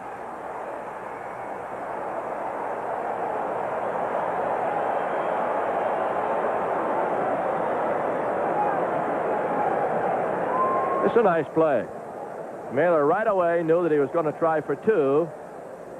He got the force at second, but Darling, who's a good all-round athlete, a pretty good speed, beat it out at first. Now here's Lenny Dykstra, the leadoff hitter, and he is doing a heck of a job. When Mookie Wilson was playing, neither Wilson nor Backman were getting on base and scoring runs ahead of the big hitters. Mookie got hurt. Dykstra came in on that great road trip the Mets had. It began in Atlanta with that wacko 19-inning game. Dykstra, he's a pesky little guy, gets on base and can run. First and third, 1 out. Braves play the infield back looking for 2, and the curveball's high.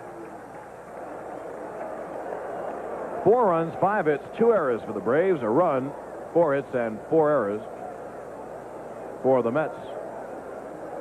Well, they've already let Darling hit, so.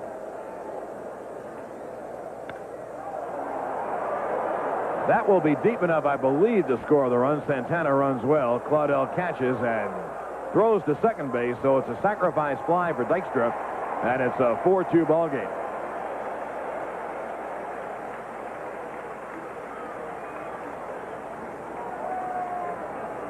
Now batting, second baseman Wally. Here it is again, and it's a second unearned run scored by New York. Mailer could very well have a shutout running here.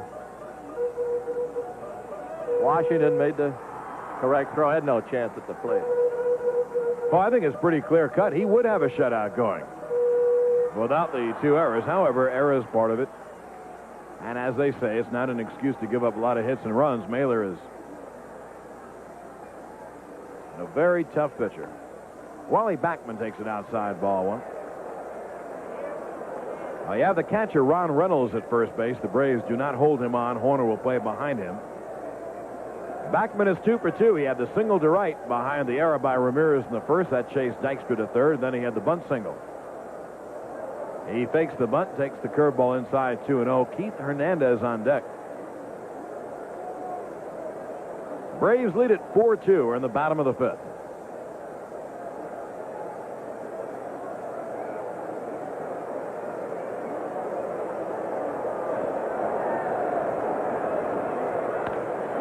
There's a base hit. He just reached out and poked it to left field. And once again, Backman does his job. He sets up Hernandez.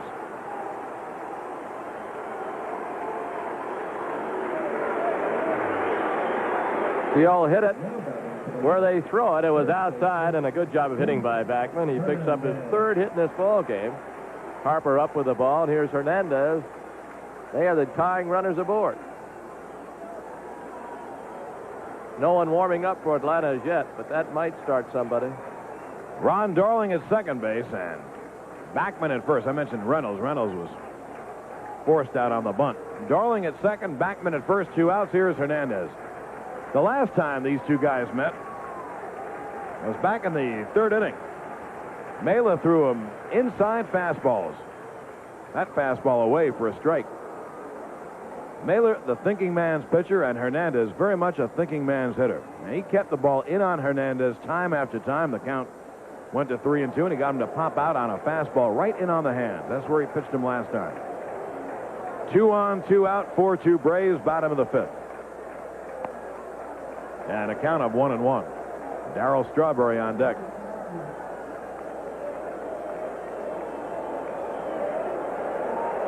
This has been a battle from the first pitch. This is the world's longest 4-2 game. Only in the bottom of the fifth, and there has not been a rain delay. And we did start at 7:35.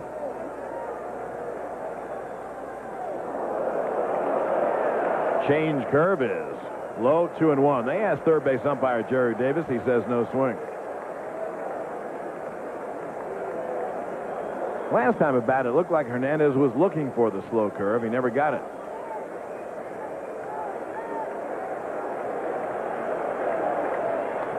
Three and one. Mailer wasted it outside. Mailer does not throw the ball down the middle unless absolutely necessary. But it's getting to that point. 2 on, 2 out, and a 3-1 pitch to Hernandez. But Mailer will try to make a good pitch.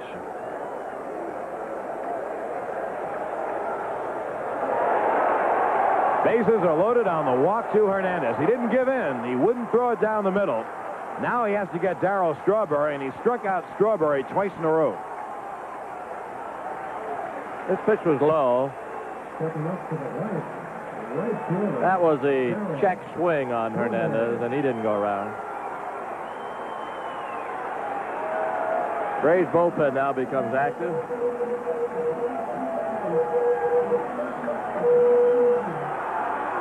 That's the first walk given up by Rick. He struck out 3. Here's Strawberry, who has struck out twice in a row, once on a fastball and once on a slow curve. Way outside, ball 1. Rick Camp works in the Braves bullpen out in left field.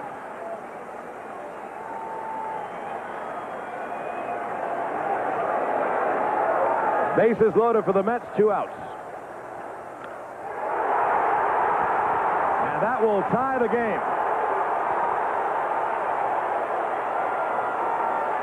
Runner gets back to second base, and we're all tied at 4. Base hit by Strawberry, scores 2.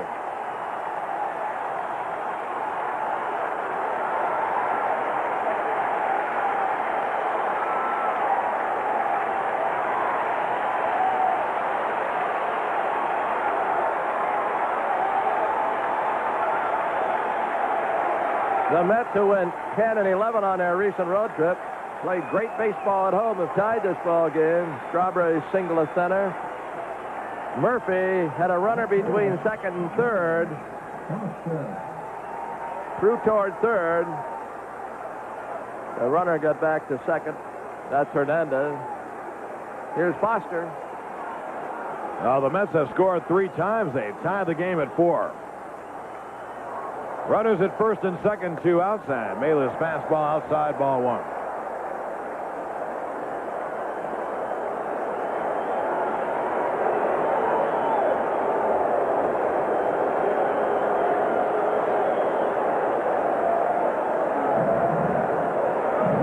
There's Rick Camp in the bullpen. All the runs will be unearned, but that's just bookkeeping. I think they've got McDowell. It looks like McDowell in their bullpen.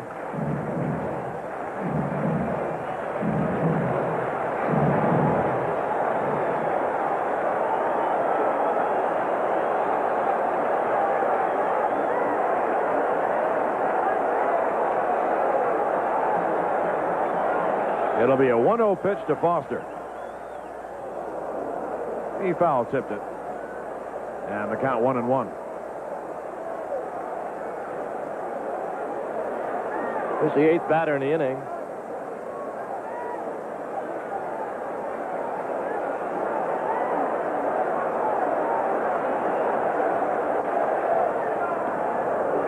Two and one as Foster lays off the slow curve. Mailer's reached a crossroads. He has to get Foster out in order to stay in there.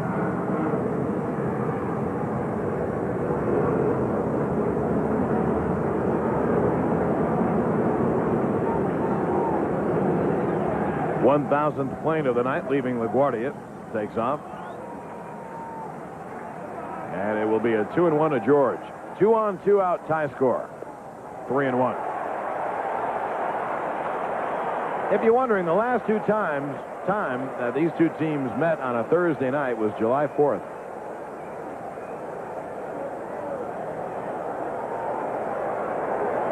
And if you remember, we were working together and together and together. Greeted the milkman, didn't we, that night? Yes.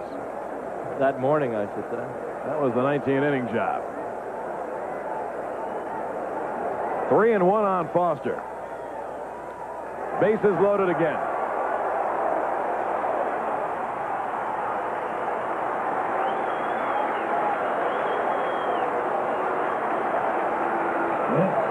Hernandez at third.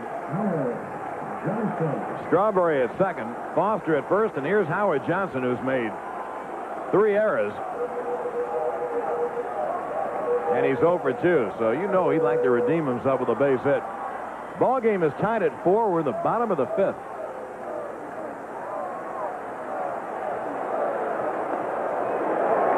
That's just high, ball 1. Howard Johnson has power. He has 4 home runs on the year. He has 2 of them against the Mets, against the Braves. Eddie Haas is letting him go. This is the 9th batter. There was an error. However, Mailer has weakened, you can tell.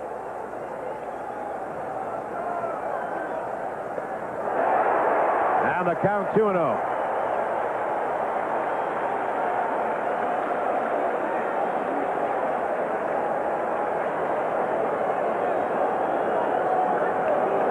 Eddie Haas on his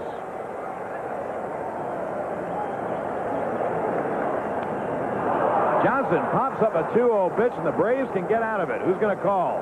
Obrick fell. He's the ball drops.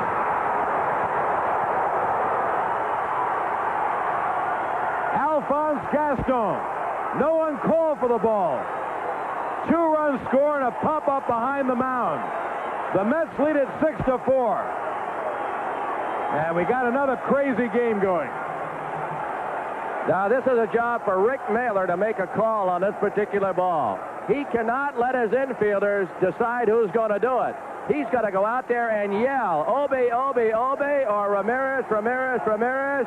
And it was obvious that no one yelled, but it's the pitcher's job in that particular case to make sure that one of those guys catch that ball. Well, here's Santana, who began it all with a ground ball to Ramirez. 6-4 Mets. It's an error. Has to be on Oberkfell. It's unfair because he was just one of 3 or 4 guys around there. But I repeat what I said. The pitcher's got to make that call. I saw a pitcher one day grab a shortstop and just hold him so he wouldn't run into the third baseman, and he yelled. That's popped up to short left. Ramirez. And the nightmare is finally over. But the Mets score 5 runs on 3 hits, 2 errors, and 2 left. And at the end of 5 innings of play, the score, the Mets 6 and the Braves 4. An 895 to Braves Banner, Post Office Box 89162, Atlanta, Georgia 30312. Braves baseball. Read all about it in the Banner. Well, Davy Johnson sent Darling up simply to bunt. He bunted to a force out, but of course didn't matter as the Mets scored 5 runs to take the 6-4 lead. All the runs will be unearned. However, that's Roger McDowell you're looking at. A very good rookie pitcher. He's one of the top rookies in the National League. And he's pitched very well against the Braves this year. His overall record 5-3. His ERA 2.80. He has 7 saves, second on the team to Jesse Orozco's 8. And in 64 innings, given up only 52 hits, 20 walks, and 42 strikeouts.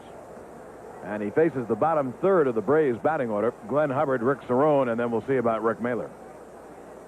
On that controversial play, We don't know whether Mailer yelled or not. It didn't look like he was directing traffic out there. That's what he's supposed to do, and yell as hard as he can for somebody, and then everybody else bails out. Now, it appeared from here that there was no direction, and that really hurt the Braves. That allowed 2 more runs to score, and that's their margin of victory if it stands up right now. It's 6-4, but a long way to go.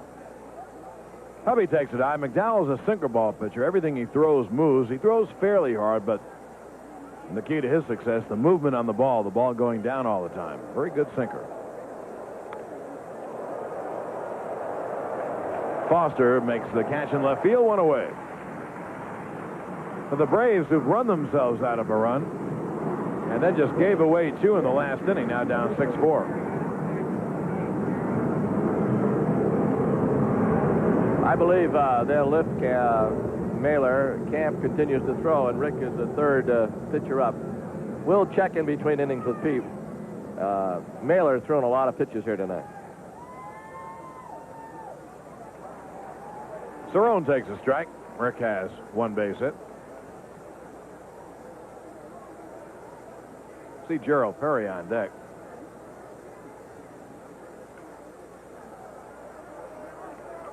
And the count on Cerrone, 0-2.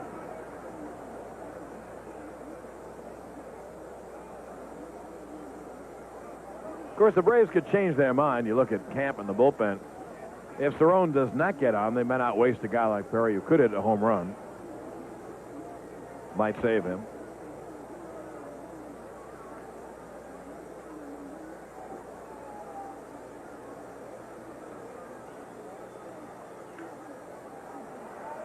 Santana will make the play, 2-away.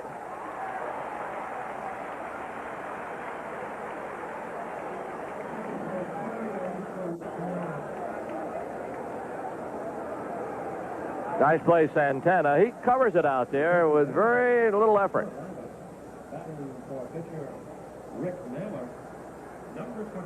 Oh, Gerald Perry will hit for Mailer with 2 outs. Perry is hitting 190 on the year with a homer and 6 RBIs. It has been a lost season for Gerald.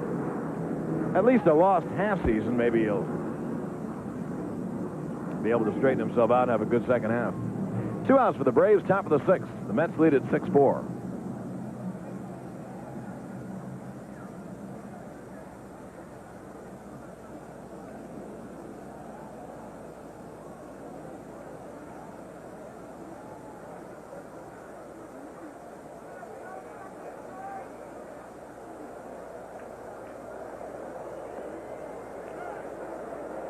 Two and 0 on Perry. Claudell Washington awaits on deck.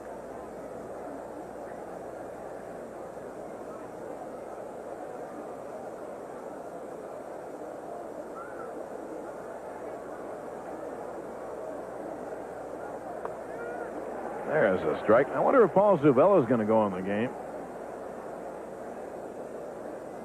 He's going through all of his stretches in the dugout.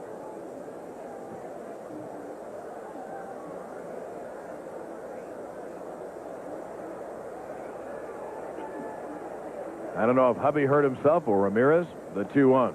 Outside, 3-1. Or maybe Paul Zuvella is simply stretching because he likes to stretch.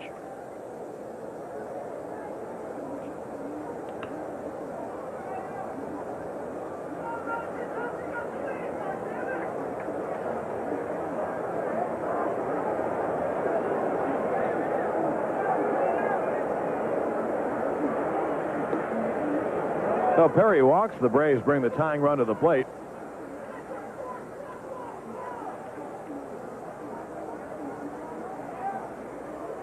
The right fielder, Claudell. And here's Claudell. Claudell buzzed a double down the right field line off a slow curve by Darling.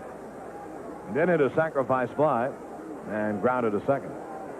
And Chris Chambliss is going over to the bat rack. Something strange is going on here. I think Ramirez on that slide at home when he was out, I think he might have injured his hand. That's what they were looking at before. Outside of Claudell, 1-0. Chris Chambliss has a bat right now and is coming out in the on-deck circle. And so maybe they're going to have Chambliss hit for Ramirez, and then Zuvella, who's going through all of his stretches in the dugout, play shortstop, I guess. That's all the Braves need, is to lose Ramirez, who had a 13-game hitting streak going into tonight. 1-1.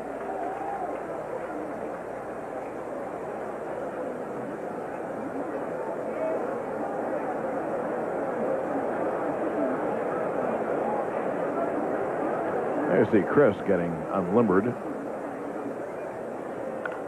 There's a base hit to left field. Little inside-out swing right off the thumbs by Claudel. And the Braves have 2 on and 2 out. And Chambliss apparently will come up and hit for Ramirez. Attention, please. For Atlanta, batting for shortstop, Rafael Ramirez. Number 10, Chris Chambliss. Chris gets a good hand. He was a big favorite when he played for the Yankees a few years ago. He's a good guy. He's a favorite everywhere. He's boosted his average up, hitting now at 233, a home run, 13 RBIs. Braves have the tying runs on for Chris. 2 outs, top of the 6th, in a nutty game. A game that's had 7 errors. Maybe these guys really did need a workout. There's been so much written about it. There's a strike. That's the sinker from McDowell. Ball really moves. So Ramirez's 13-game hitting streak comes to an end. He grounded out, walked, and reached on an error in his appearances. Braves have had a lot of guys up, a lot of guys on. That'll end the inning. Backman flips over to Santana. No runs on a hit. Braves leave 2. At the end of 5.5 is 6-4 Mets.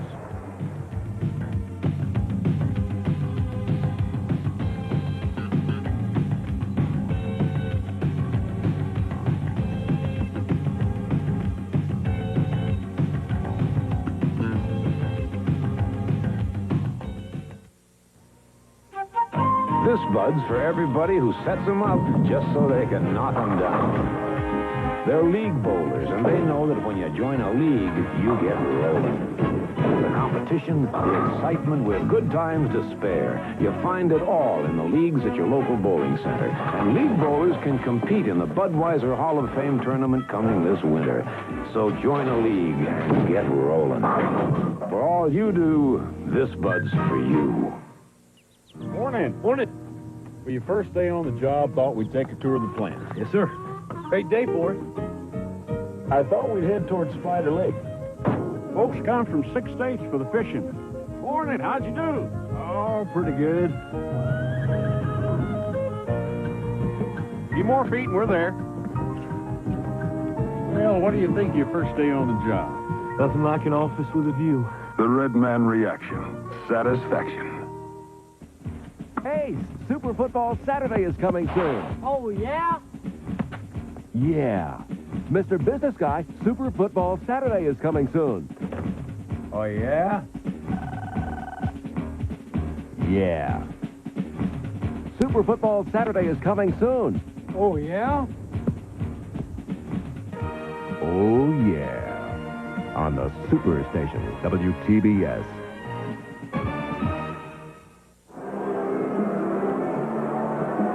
There's the new shortstop, Paul Zuvella, and the new pitcher, Rick Camp. Mailer goes 5 innings, gives up Attention, please. For Atlanta, now pitching, 6 runs, 6 hits, number 37, Rick Camp. walks 2, strikes out 3. Now playing shortstop, on batting 9, number 18, Paul Isabella. And Camp on in relief of Mailer, who threw 94 pitches. That's a lot of pitches through 5 innings. This ball game, as we hit the bottom of the 6th inning, is over 2 hours. Here's Ron Reynolds leading off. That's a foul ball, strike 1. Nope, they call that ball 1.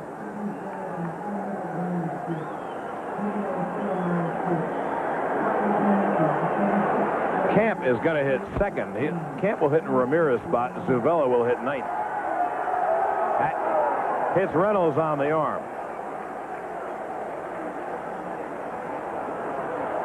That's the second hit batsman of the night.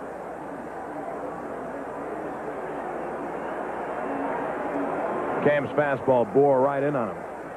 He's got a fastball that goes in and down most of the time. That was high. Ernie, I mean to be kind about this. I don't think this game is going to be saved on videotape to educate children how to play baseball. No. Been very rough, as you see. Reynolds being attended to. Reynolds getting a chance to catch tonight. Gary Carter said before the game he would be in there tomorrow night. And he's also going to try to play Saturday afternoon.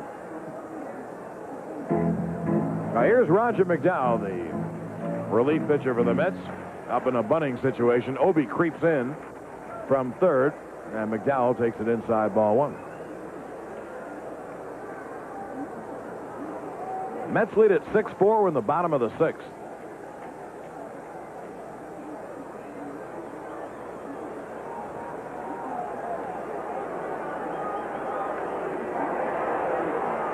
The bunt will roll foul, and the count evens 1-1. Tomorrow night will be on a half hour later. They're starting tomorrow night's game at 8:05.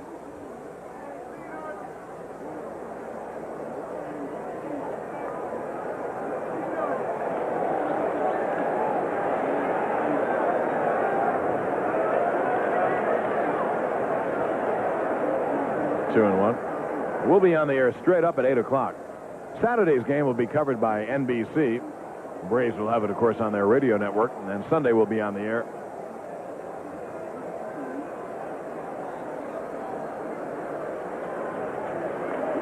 Sunday afternoon will be on at 1:35.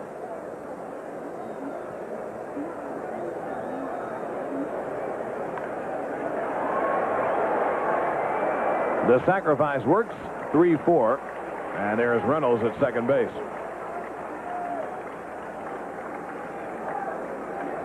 Here we look at it again. This is a shared feed, by the way. Thought I'd point that out. Horner takes care of him. I'm glad you did. I'm glad you did. McDowell, who blows bubbles and bunts at the same time.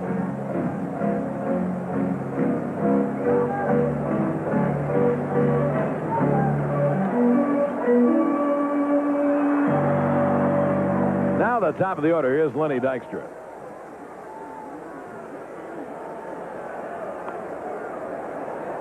Takes it outside, ball one. Dykstra reached on an error and scored a run, lined out, hit a sac fly. 6-4 Mets, bottom of the sixth. First game of the nominal second half of the year.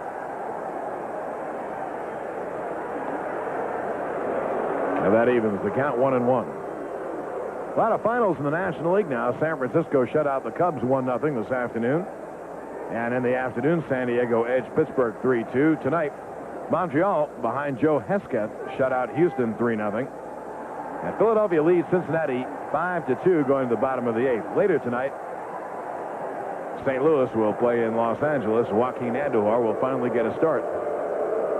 They're booing in the background because they've been trying for a long time to get the wave going, and it gets so far and then just dies. Ah, shucks. Yeah, that bothers us.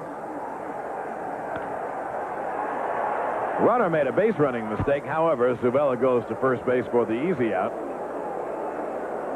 Ron Reynolds took off. Really, Zuvella should have gone to third and cut down Reynolds, but they're a two-way. Here we see it again.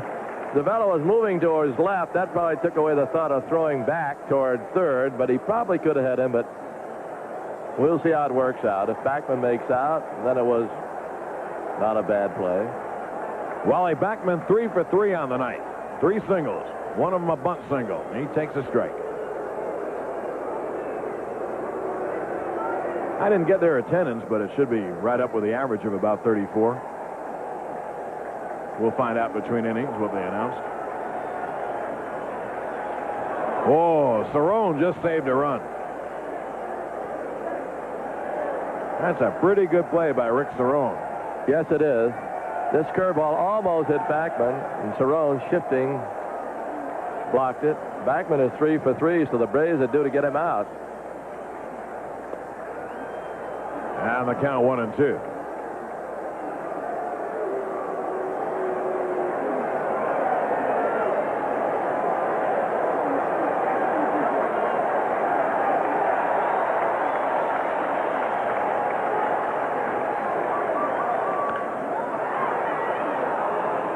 Glenn Hubbard makes the play, and the Braves do get out of the inning unscathed. No runs, no hits, no errors, one left. At the end of 6, it's 6-4 Mets.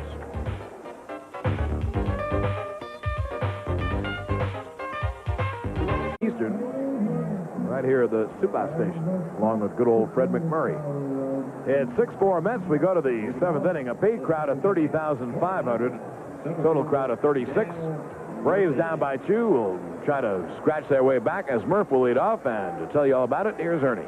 Thank you, John. Murphy has had 2 hits and 3 tries, both doubles, and he lined hard to short.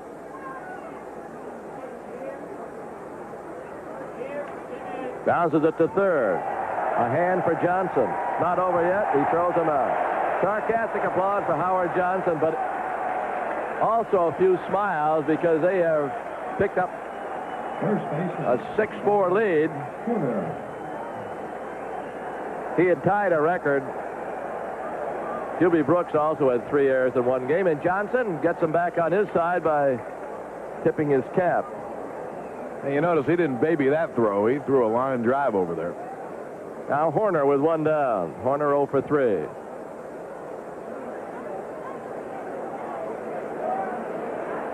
Braves hoping to come out of the chute for the second half. All fired up. Had the lead, but they've given the Mets 6 runs tonight. All runs unearned by New York. It's 6-4. And the Mets have given the Braves runs, so it's been a very ragged game. 3 errors for Atlanta, 4 for New York. And there's a bouncer slowly toward third, but it's foul. And he gets another hand. Nice going, Johnson.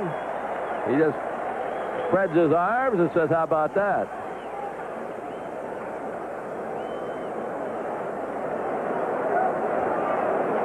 One ball, 1 strike. As I mentioned, this is a shared feed. We follow New York's direction. 1 ball, 1 strike.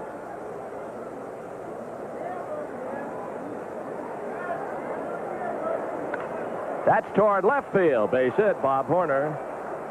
He hit one in between Santana and Johnson. Horner's first hit tonight. Now Terry Harper.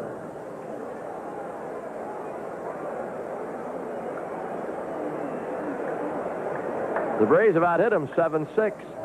Harper's had 1 of the hits. He singled in a run in the first inning. We're now in the 7th. The Braves trying to extend their winning streak to 5, and the Mets theirs to 4. A little bit inside. 1-0.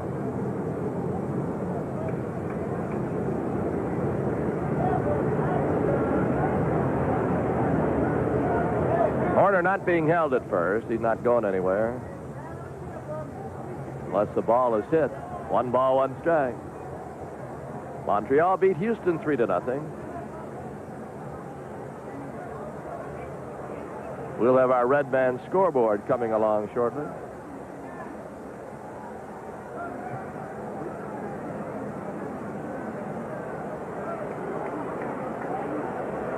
One. Luck out. Did it hit him? Came close. Harper can still move. 2 balls, 1 strike.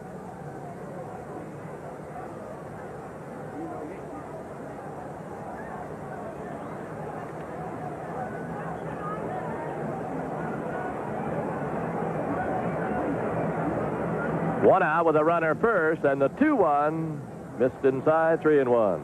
Oberkfell is on deck.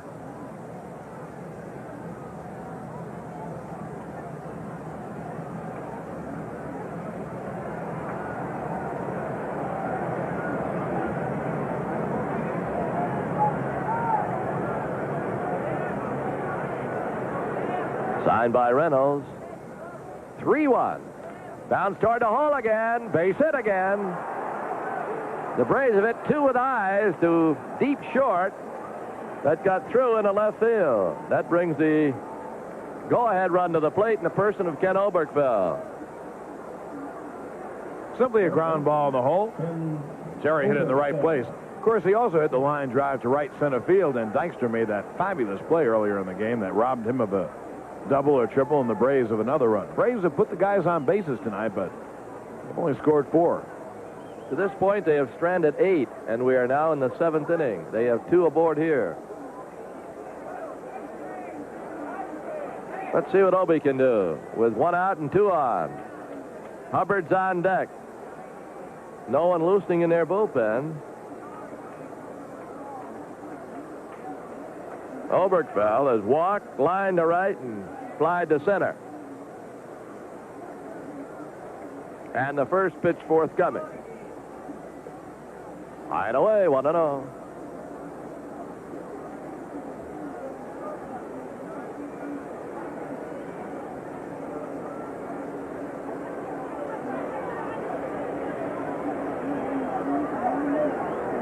Now the 1-0. By the way, I don't understand how a pitcher can be popping bubble gum right in the middle of a pitch with runners at first and second and tie in a 6-4 game, but he does it. Doesn't make any difference. If he's going to pop that bubble gum, he'll do it when he's bunting or pitching. There's Horner at second and Harper at first, both singles. Harper now with 2 hits tonight. And the 1-1. A little bit high, 2-1. If he popped a big bubble right in the middle of a pitch, it wouldn't surprise me if a hitter stepped out and tried to say, hey, come on. Time. 2 balls and a strike. Strike call, 2-2.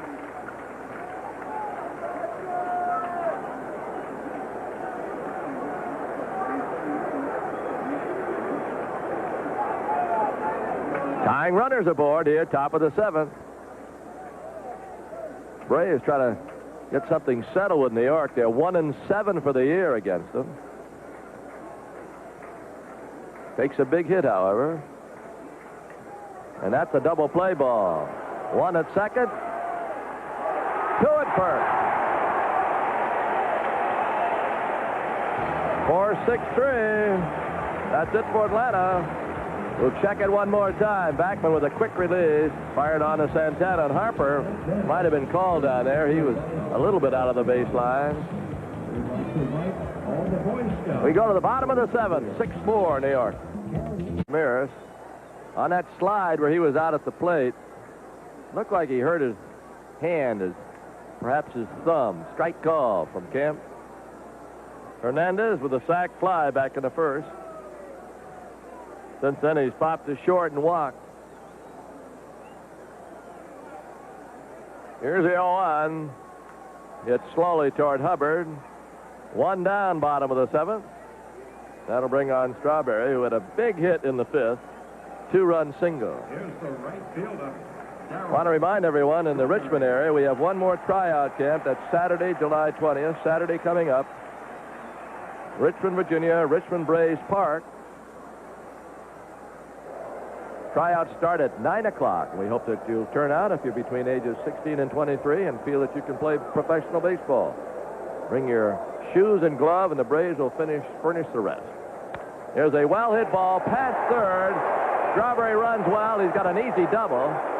The ball stops, and Harper gets it in. That's a double by Strawberry, just out of the reach of a sprawling Oberkfell. You don't expect him to hit the ball down that way. Obi, diving for it, couldn't come up with it. And it was a fastball away, and Strawberry just put the bat on the ball, and that's what resulted.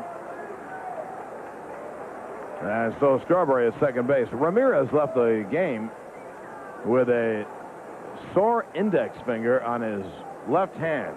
Left index finger was sprained as he slid into Ron Reynolds trying to score from first base on that double by Murph. Foster the batter with a runner at second. 1 down. He's 0 for 2. Missed inside, 1-0. Howard Johnson's on deck. Mets lead at 6-4.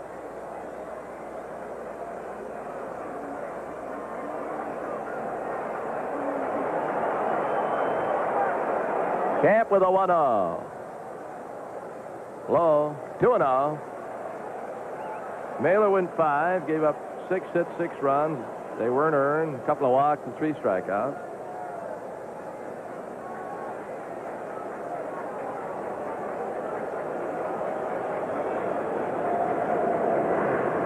Foster's going to wait for the aircraft overhead to get out of the area. He even looks at them sometimes. Just checking them out. 2 balls and no strikes. He can guess. Runner to third. Broke a bat, grounded to short. Zavella to first. Strawberry will hold it third. Strawberry trying to steal third. He might have had it. Foster broke his bat, hitting a grounder to short. 2 away. Well, when do you ever see a base runner duck going between second and third for a baseball bat? What a nutty game. Foster's bat is shattered. We've seen it so much this year. You see the hands go up over the head of Strawberry as he goes to third base. Another look. Same thing happens. Same way. Really? Here's Howard Johnson. 0 for 3. He's had a bad day in the field with 3 errors, but those are the guys that redeemed themselves later. Kemp, got to get him out to keep it at 6-4. Pitch outside, 1-0. See that cute picture of the little baby there? That baby was just born when this game started. The young hurdle child? No, just kidding. It just seems that way. Well, the Hurdles had a baby. Yes. Yes, they did. Yes. It was announced here in the... It was a daughter named Ashley. Thought they might have rushed her out or gone to the hospital to check her out. 2-1. We don't know everybody they put on camera. Most of them. Santana's on deck. Braves led at 1.41. If they don't come back from this one, there's going to be some disappointed young people. And some old ones, too, up here in the booth. Fouled away. Look out. Almost hit it right into the Braves dugout. 2-2. Good friend of ours, Kenny Campbell, back in Vermont. We hope that he's feeling better. He recently in an automobile accident. We heard he's getting along fine now. 2 balls and 2 strikes. Bouncer slowly. That's a tough play. He's going to score a run. Let's see. Yes. Boy, you could feel it. Howard Johnson, who had nothing go right for him, just hit one off the end of the bat. And how many times has that happened? Hit it off the end of the bat, gets himself an RBI, redeems himself, 7-4.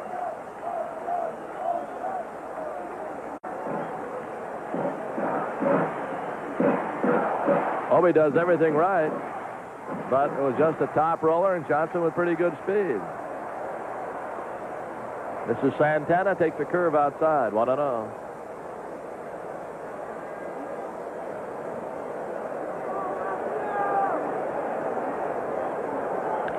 Toward third again, boot it.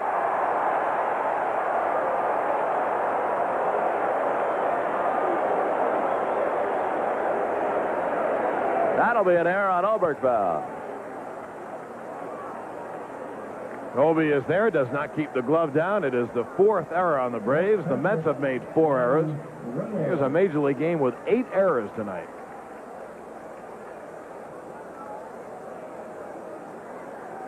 Now Reynolds, runners first and second. That side of the infield's all fouled up. That goes back to an old banquet story. So many errors made on that side between short and third. Pitch is high.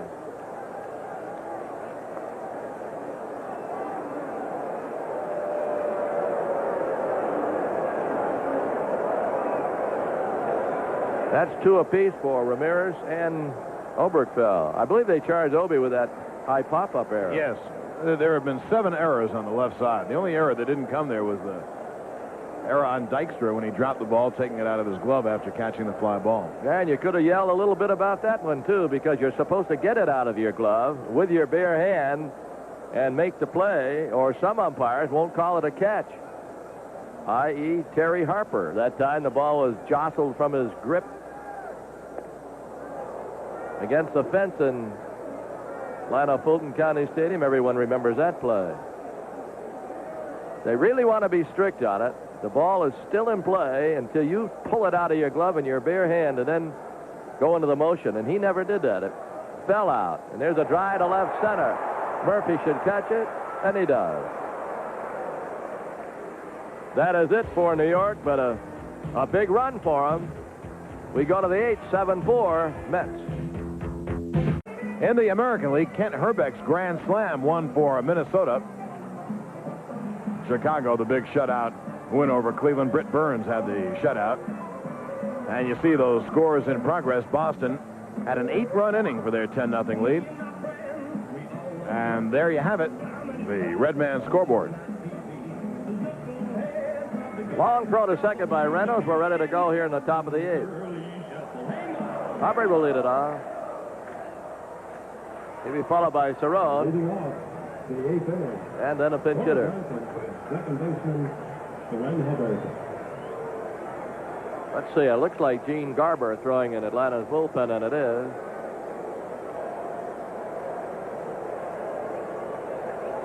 They've got a right-hander, looks like Doug Sisk.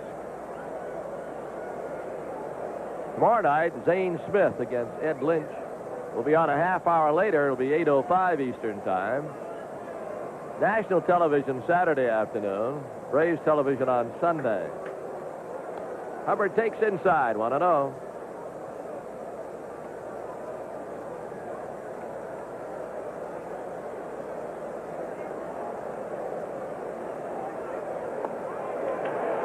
Opeva Quinlan. LeGrand, Oregon, or you think that's LeGrande? How would they pronounce that? Looks like LeGrand. Looks like LeGrand to me. Oregon.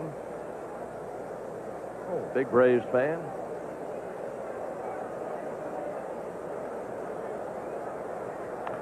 Hit to right field along the line, but Strawberry's going to catch it.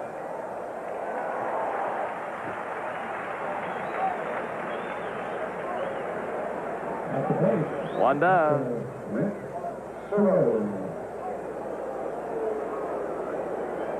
Cerrone is 1 for 3.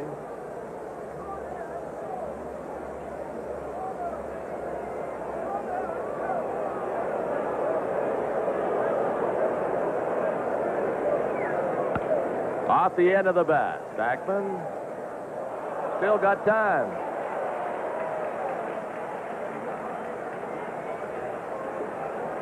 Now, Paul Zavella, no pinch hitter. They flip-flop. I mentioned pinch hitter. They flip-flop when Camp came in. Ramirez taken out. Zavella batting in the 9 spot. And Camp is batting in Ramirez's spot.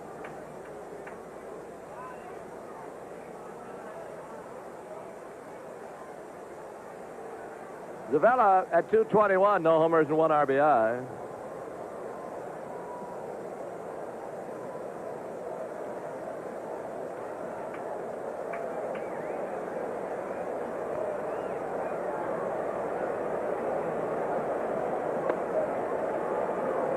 One and oh.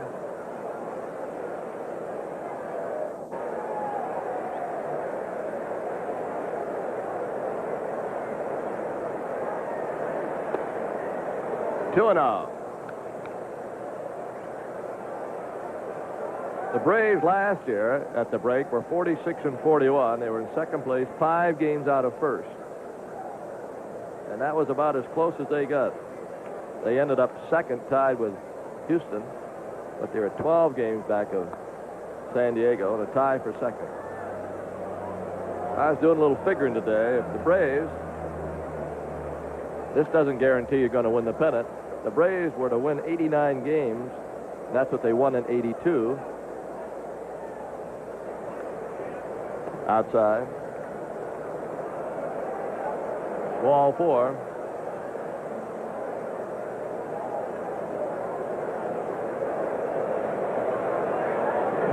They would have to play at a rate of, let's see. Washington.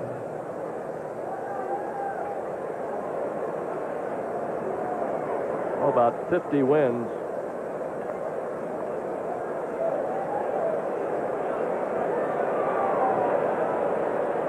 Here's Washington.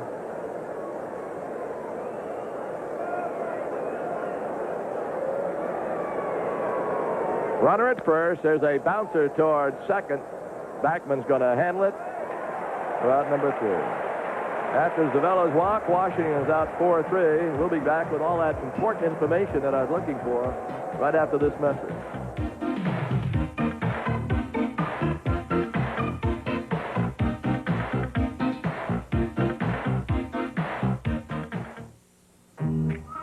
Give me a light.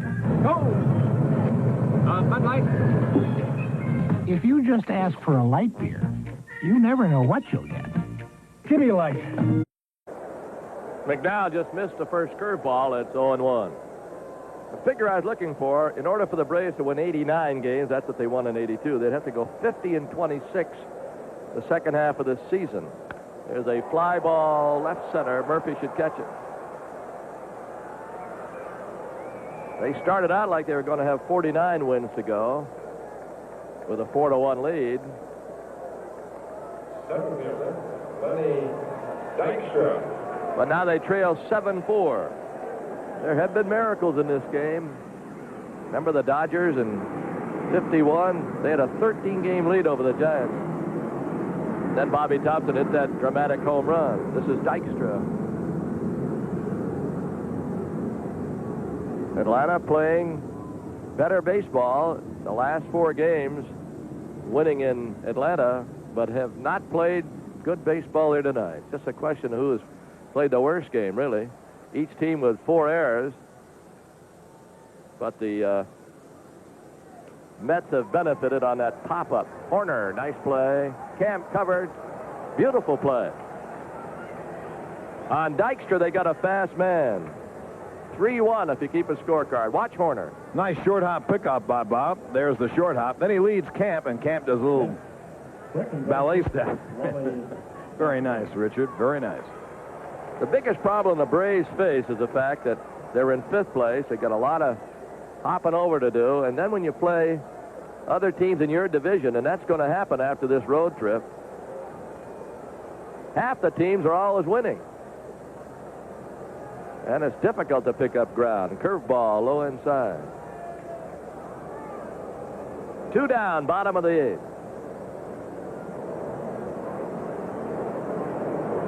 And now they've set a strike date. And the commissioner of baseball has postponed the major league meetings schedule in August. Hubbard's going to retire him. And that's a 1-2-3 for Camp. Ladies and gentlemen, He's pitched well. And Rick Camp, number 30. Milt Thompson on as a pinch hitter. He's batting for Camp, who was batting in the 2 spot.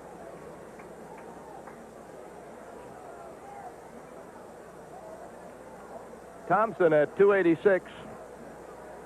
No homers, 1 RBI. McDowell trying for his 8th save, trying to save it for Darling, who would go 10-2, and Mailer would be 13-8. But Rick could sue for non-support.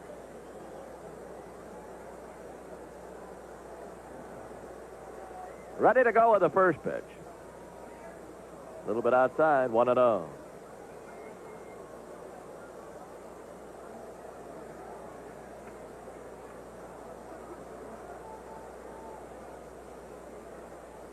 That's going to be trouble.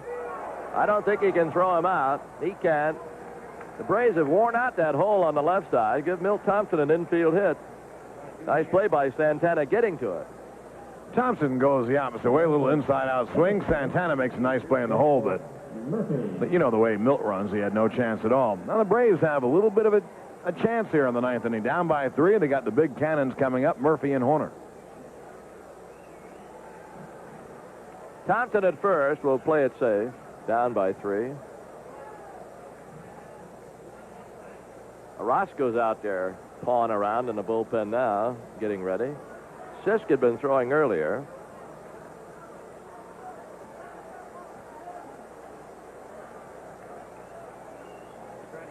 Runner at first and nobody out. Breaking ball in there, 0-1. And by the way, right after the game, a very aptly named movie, Grizzly, starring Andrew Prine. This is with 2 Z's, though.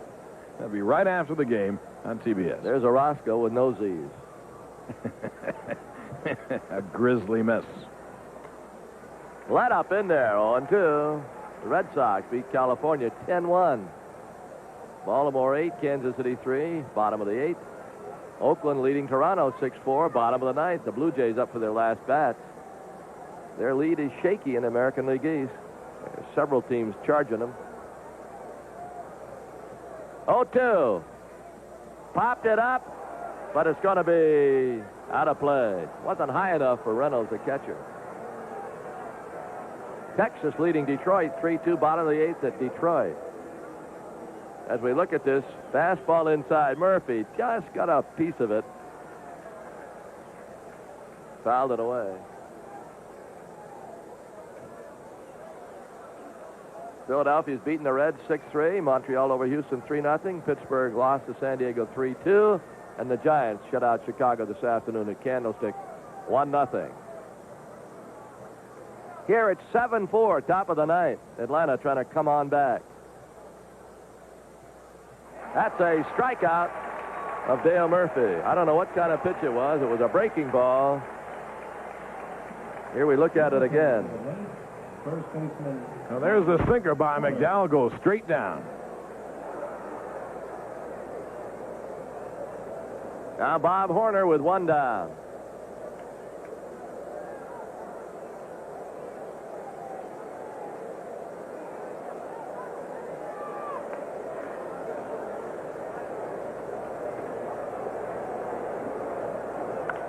Hit toward third, foul, 0-1. Toronto led the Yankees by 2.5 before today's game, but the Yankees have lost, and Toronto is losing. Detroit also losing. Baltimore is winning. The Orioles, if Toronto loses, would move to within 6.5 if the scores stay. People just never give up. They're talking just about it. Winning a pennant in Baltimore, and they were 7.5 back as in New York or anywhere. There's a drive left center. Pretty well hit. Let's watch it. This ball is out of here. Bob Horner's made it 7-6.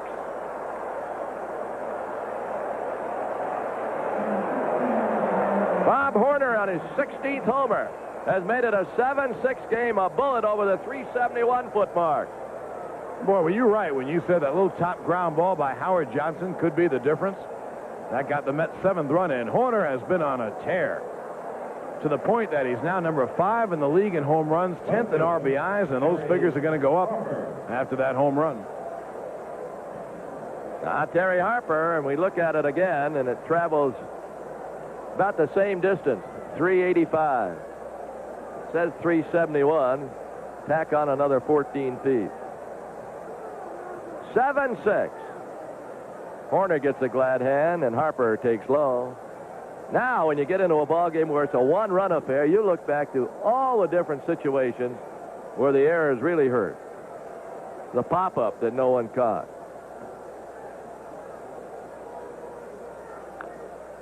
That is the play that really sticks out. And with one out, or rather no one out, Ramirez getting thrown out of the plate. There's the pitch again. Horner went down, got the sinker, and drove it out. Harper has 2 hits. The Braves have made it a one-run game with 1 down. Curve inside. 2-1. Orozco, a lefty's warming up. You might see him when Oberkfell comes to the plate. 2-1. Look out. 3-1. Braves have Terry Forster throwing. The big guy's had a good year. Terry Forster, and there you see Orozco.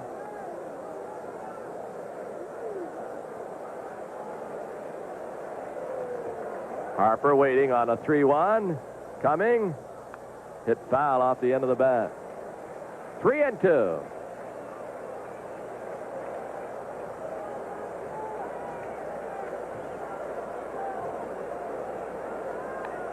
Harper knocked in a run in the first, and he singled in the seventh. He was robbed of a hit on a great catch by Dykstra back in the third inning. A runner was going, and Dykstra made a diving catch, and he almost double Horner, but the captain got back in time to first.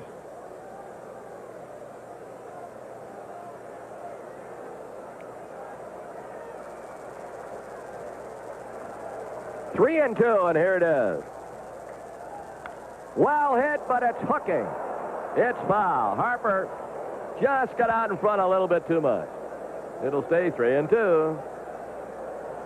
Davy Johnson in his dugout's got to be wondering, how far should I go with McDowell? He's not going to bring a lefty in and pitch to a righty, but there's Forster. Oberkfell is next.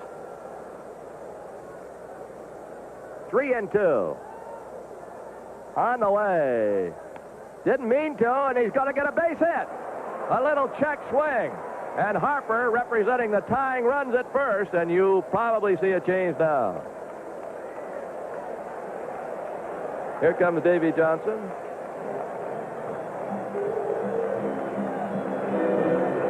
He's already signaling for his lefty ace, Jesse Orozco. Oberkfell is on deck. He's looking into the Braves dugout. The Braves have come up with two here in the ninth. They've out-hit New York 11-8. They've made 4 errors. The Mets have made 4. The Braves' errors were more costly. McDowell's leaving. He couldn't close the sale today. Here comes Orozco. Nets. Oberkfell will stay on and hit with a runner at first and 1 out. Now batting for the Braves, third baseman Ken Oberkfell. Hubbard's on deck, then Rick Cerrone. Obie is hitless in 3 official tries. Hit into a double play last time up. If you're thinking about right-handed hitters on the bench, well, you got Benedict. John's good at that. Who we got left? Huh? Benedict, Kaminsky, and Runge. Okay. That's it.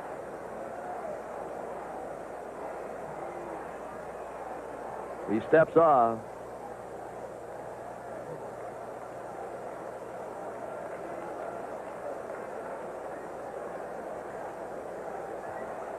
Harper's off first. Only 1 out in the pitch. Curveball low and away, 1-0. Obie's been playing every day. Batting against all type pitching, so Eddie Haas staying with him in a lefty-lefty situation. Braves have used Chambliss and Perry, both lefties. 1-0. Strike call, 1 ball, 1 strike.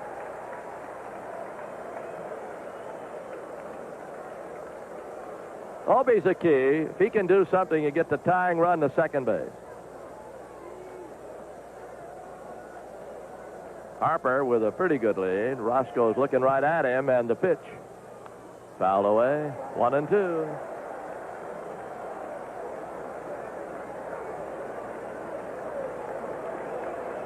Braves scored 2 in the first, 1 in the second. They led 3-1, then they led 4-1. The Mets got 5 in the fifth. 1 in the seventh.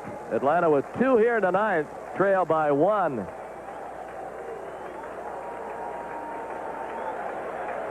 And a 1-2 pitch. Swung on, hit foul out of play off to the left.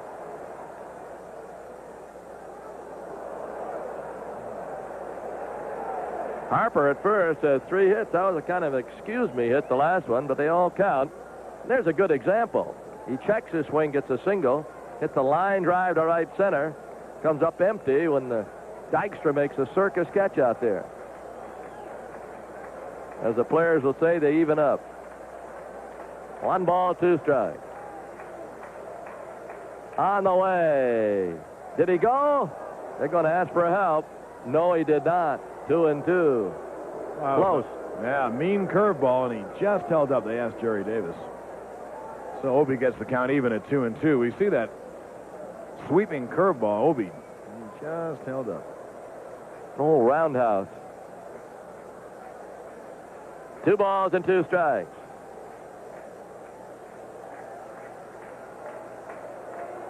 Harper's at first, being held by Hernandez. Let's see what pitch he's going to get. Looked like a fastball for a 1. If it is, he threw it to first. I believe he's going to get a fast one. 2 balls and 2 strikes. Unless they switch right here. They didn't let us peek. 2-2. Fastball struck him out.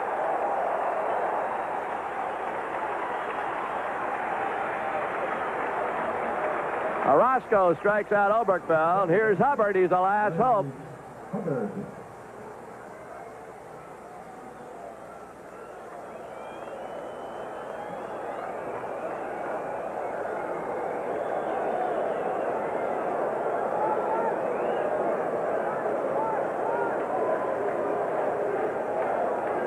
Two away.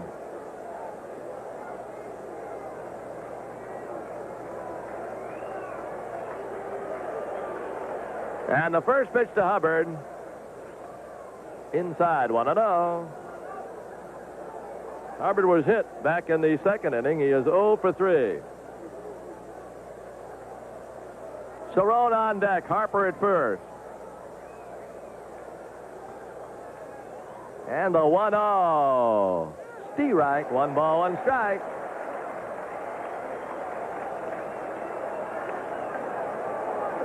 Orozco trying for his 9th save. Hubbard trying to keep it alive. And the 1-1. Coming. Did it go away? Let's see. I don't believe he fouled it. The umpire's saying no. They're saying no. Orozco, I believe, was looking for a foul ball.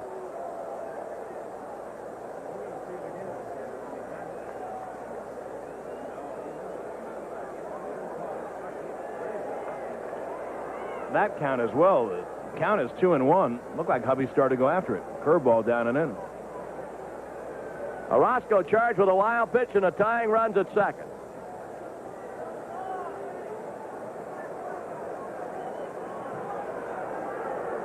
Braves trying to tie a game that if they don't, it's going to be one of the most frustrating they've ever played this year.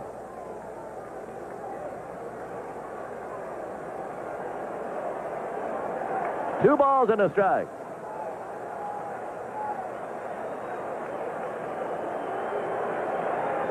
Base hit ties it. Here's a 2-1. Strike on the outside corner, 2-2.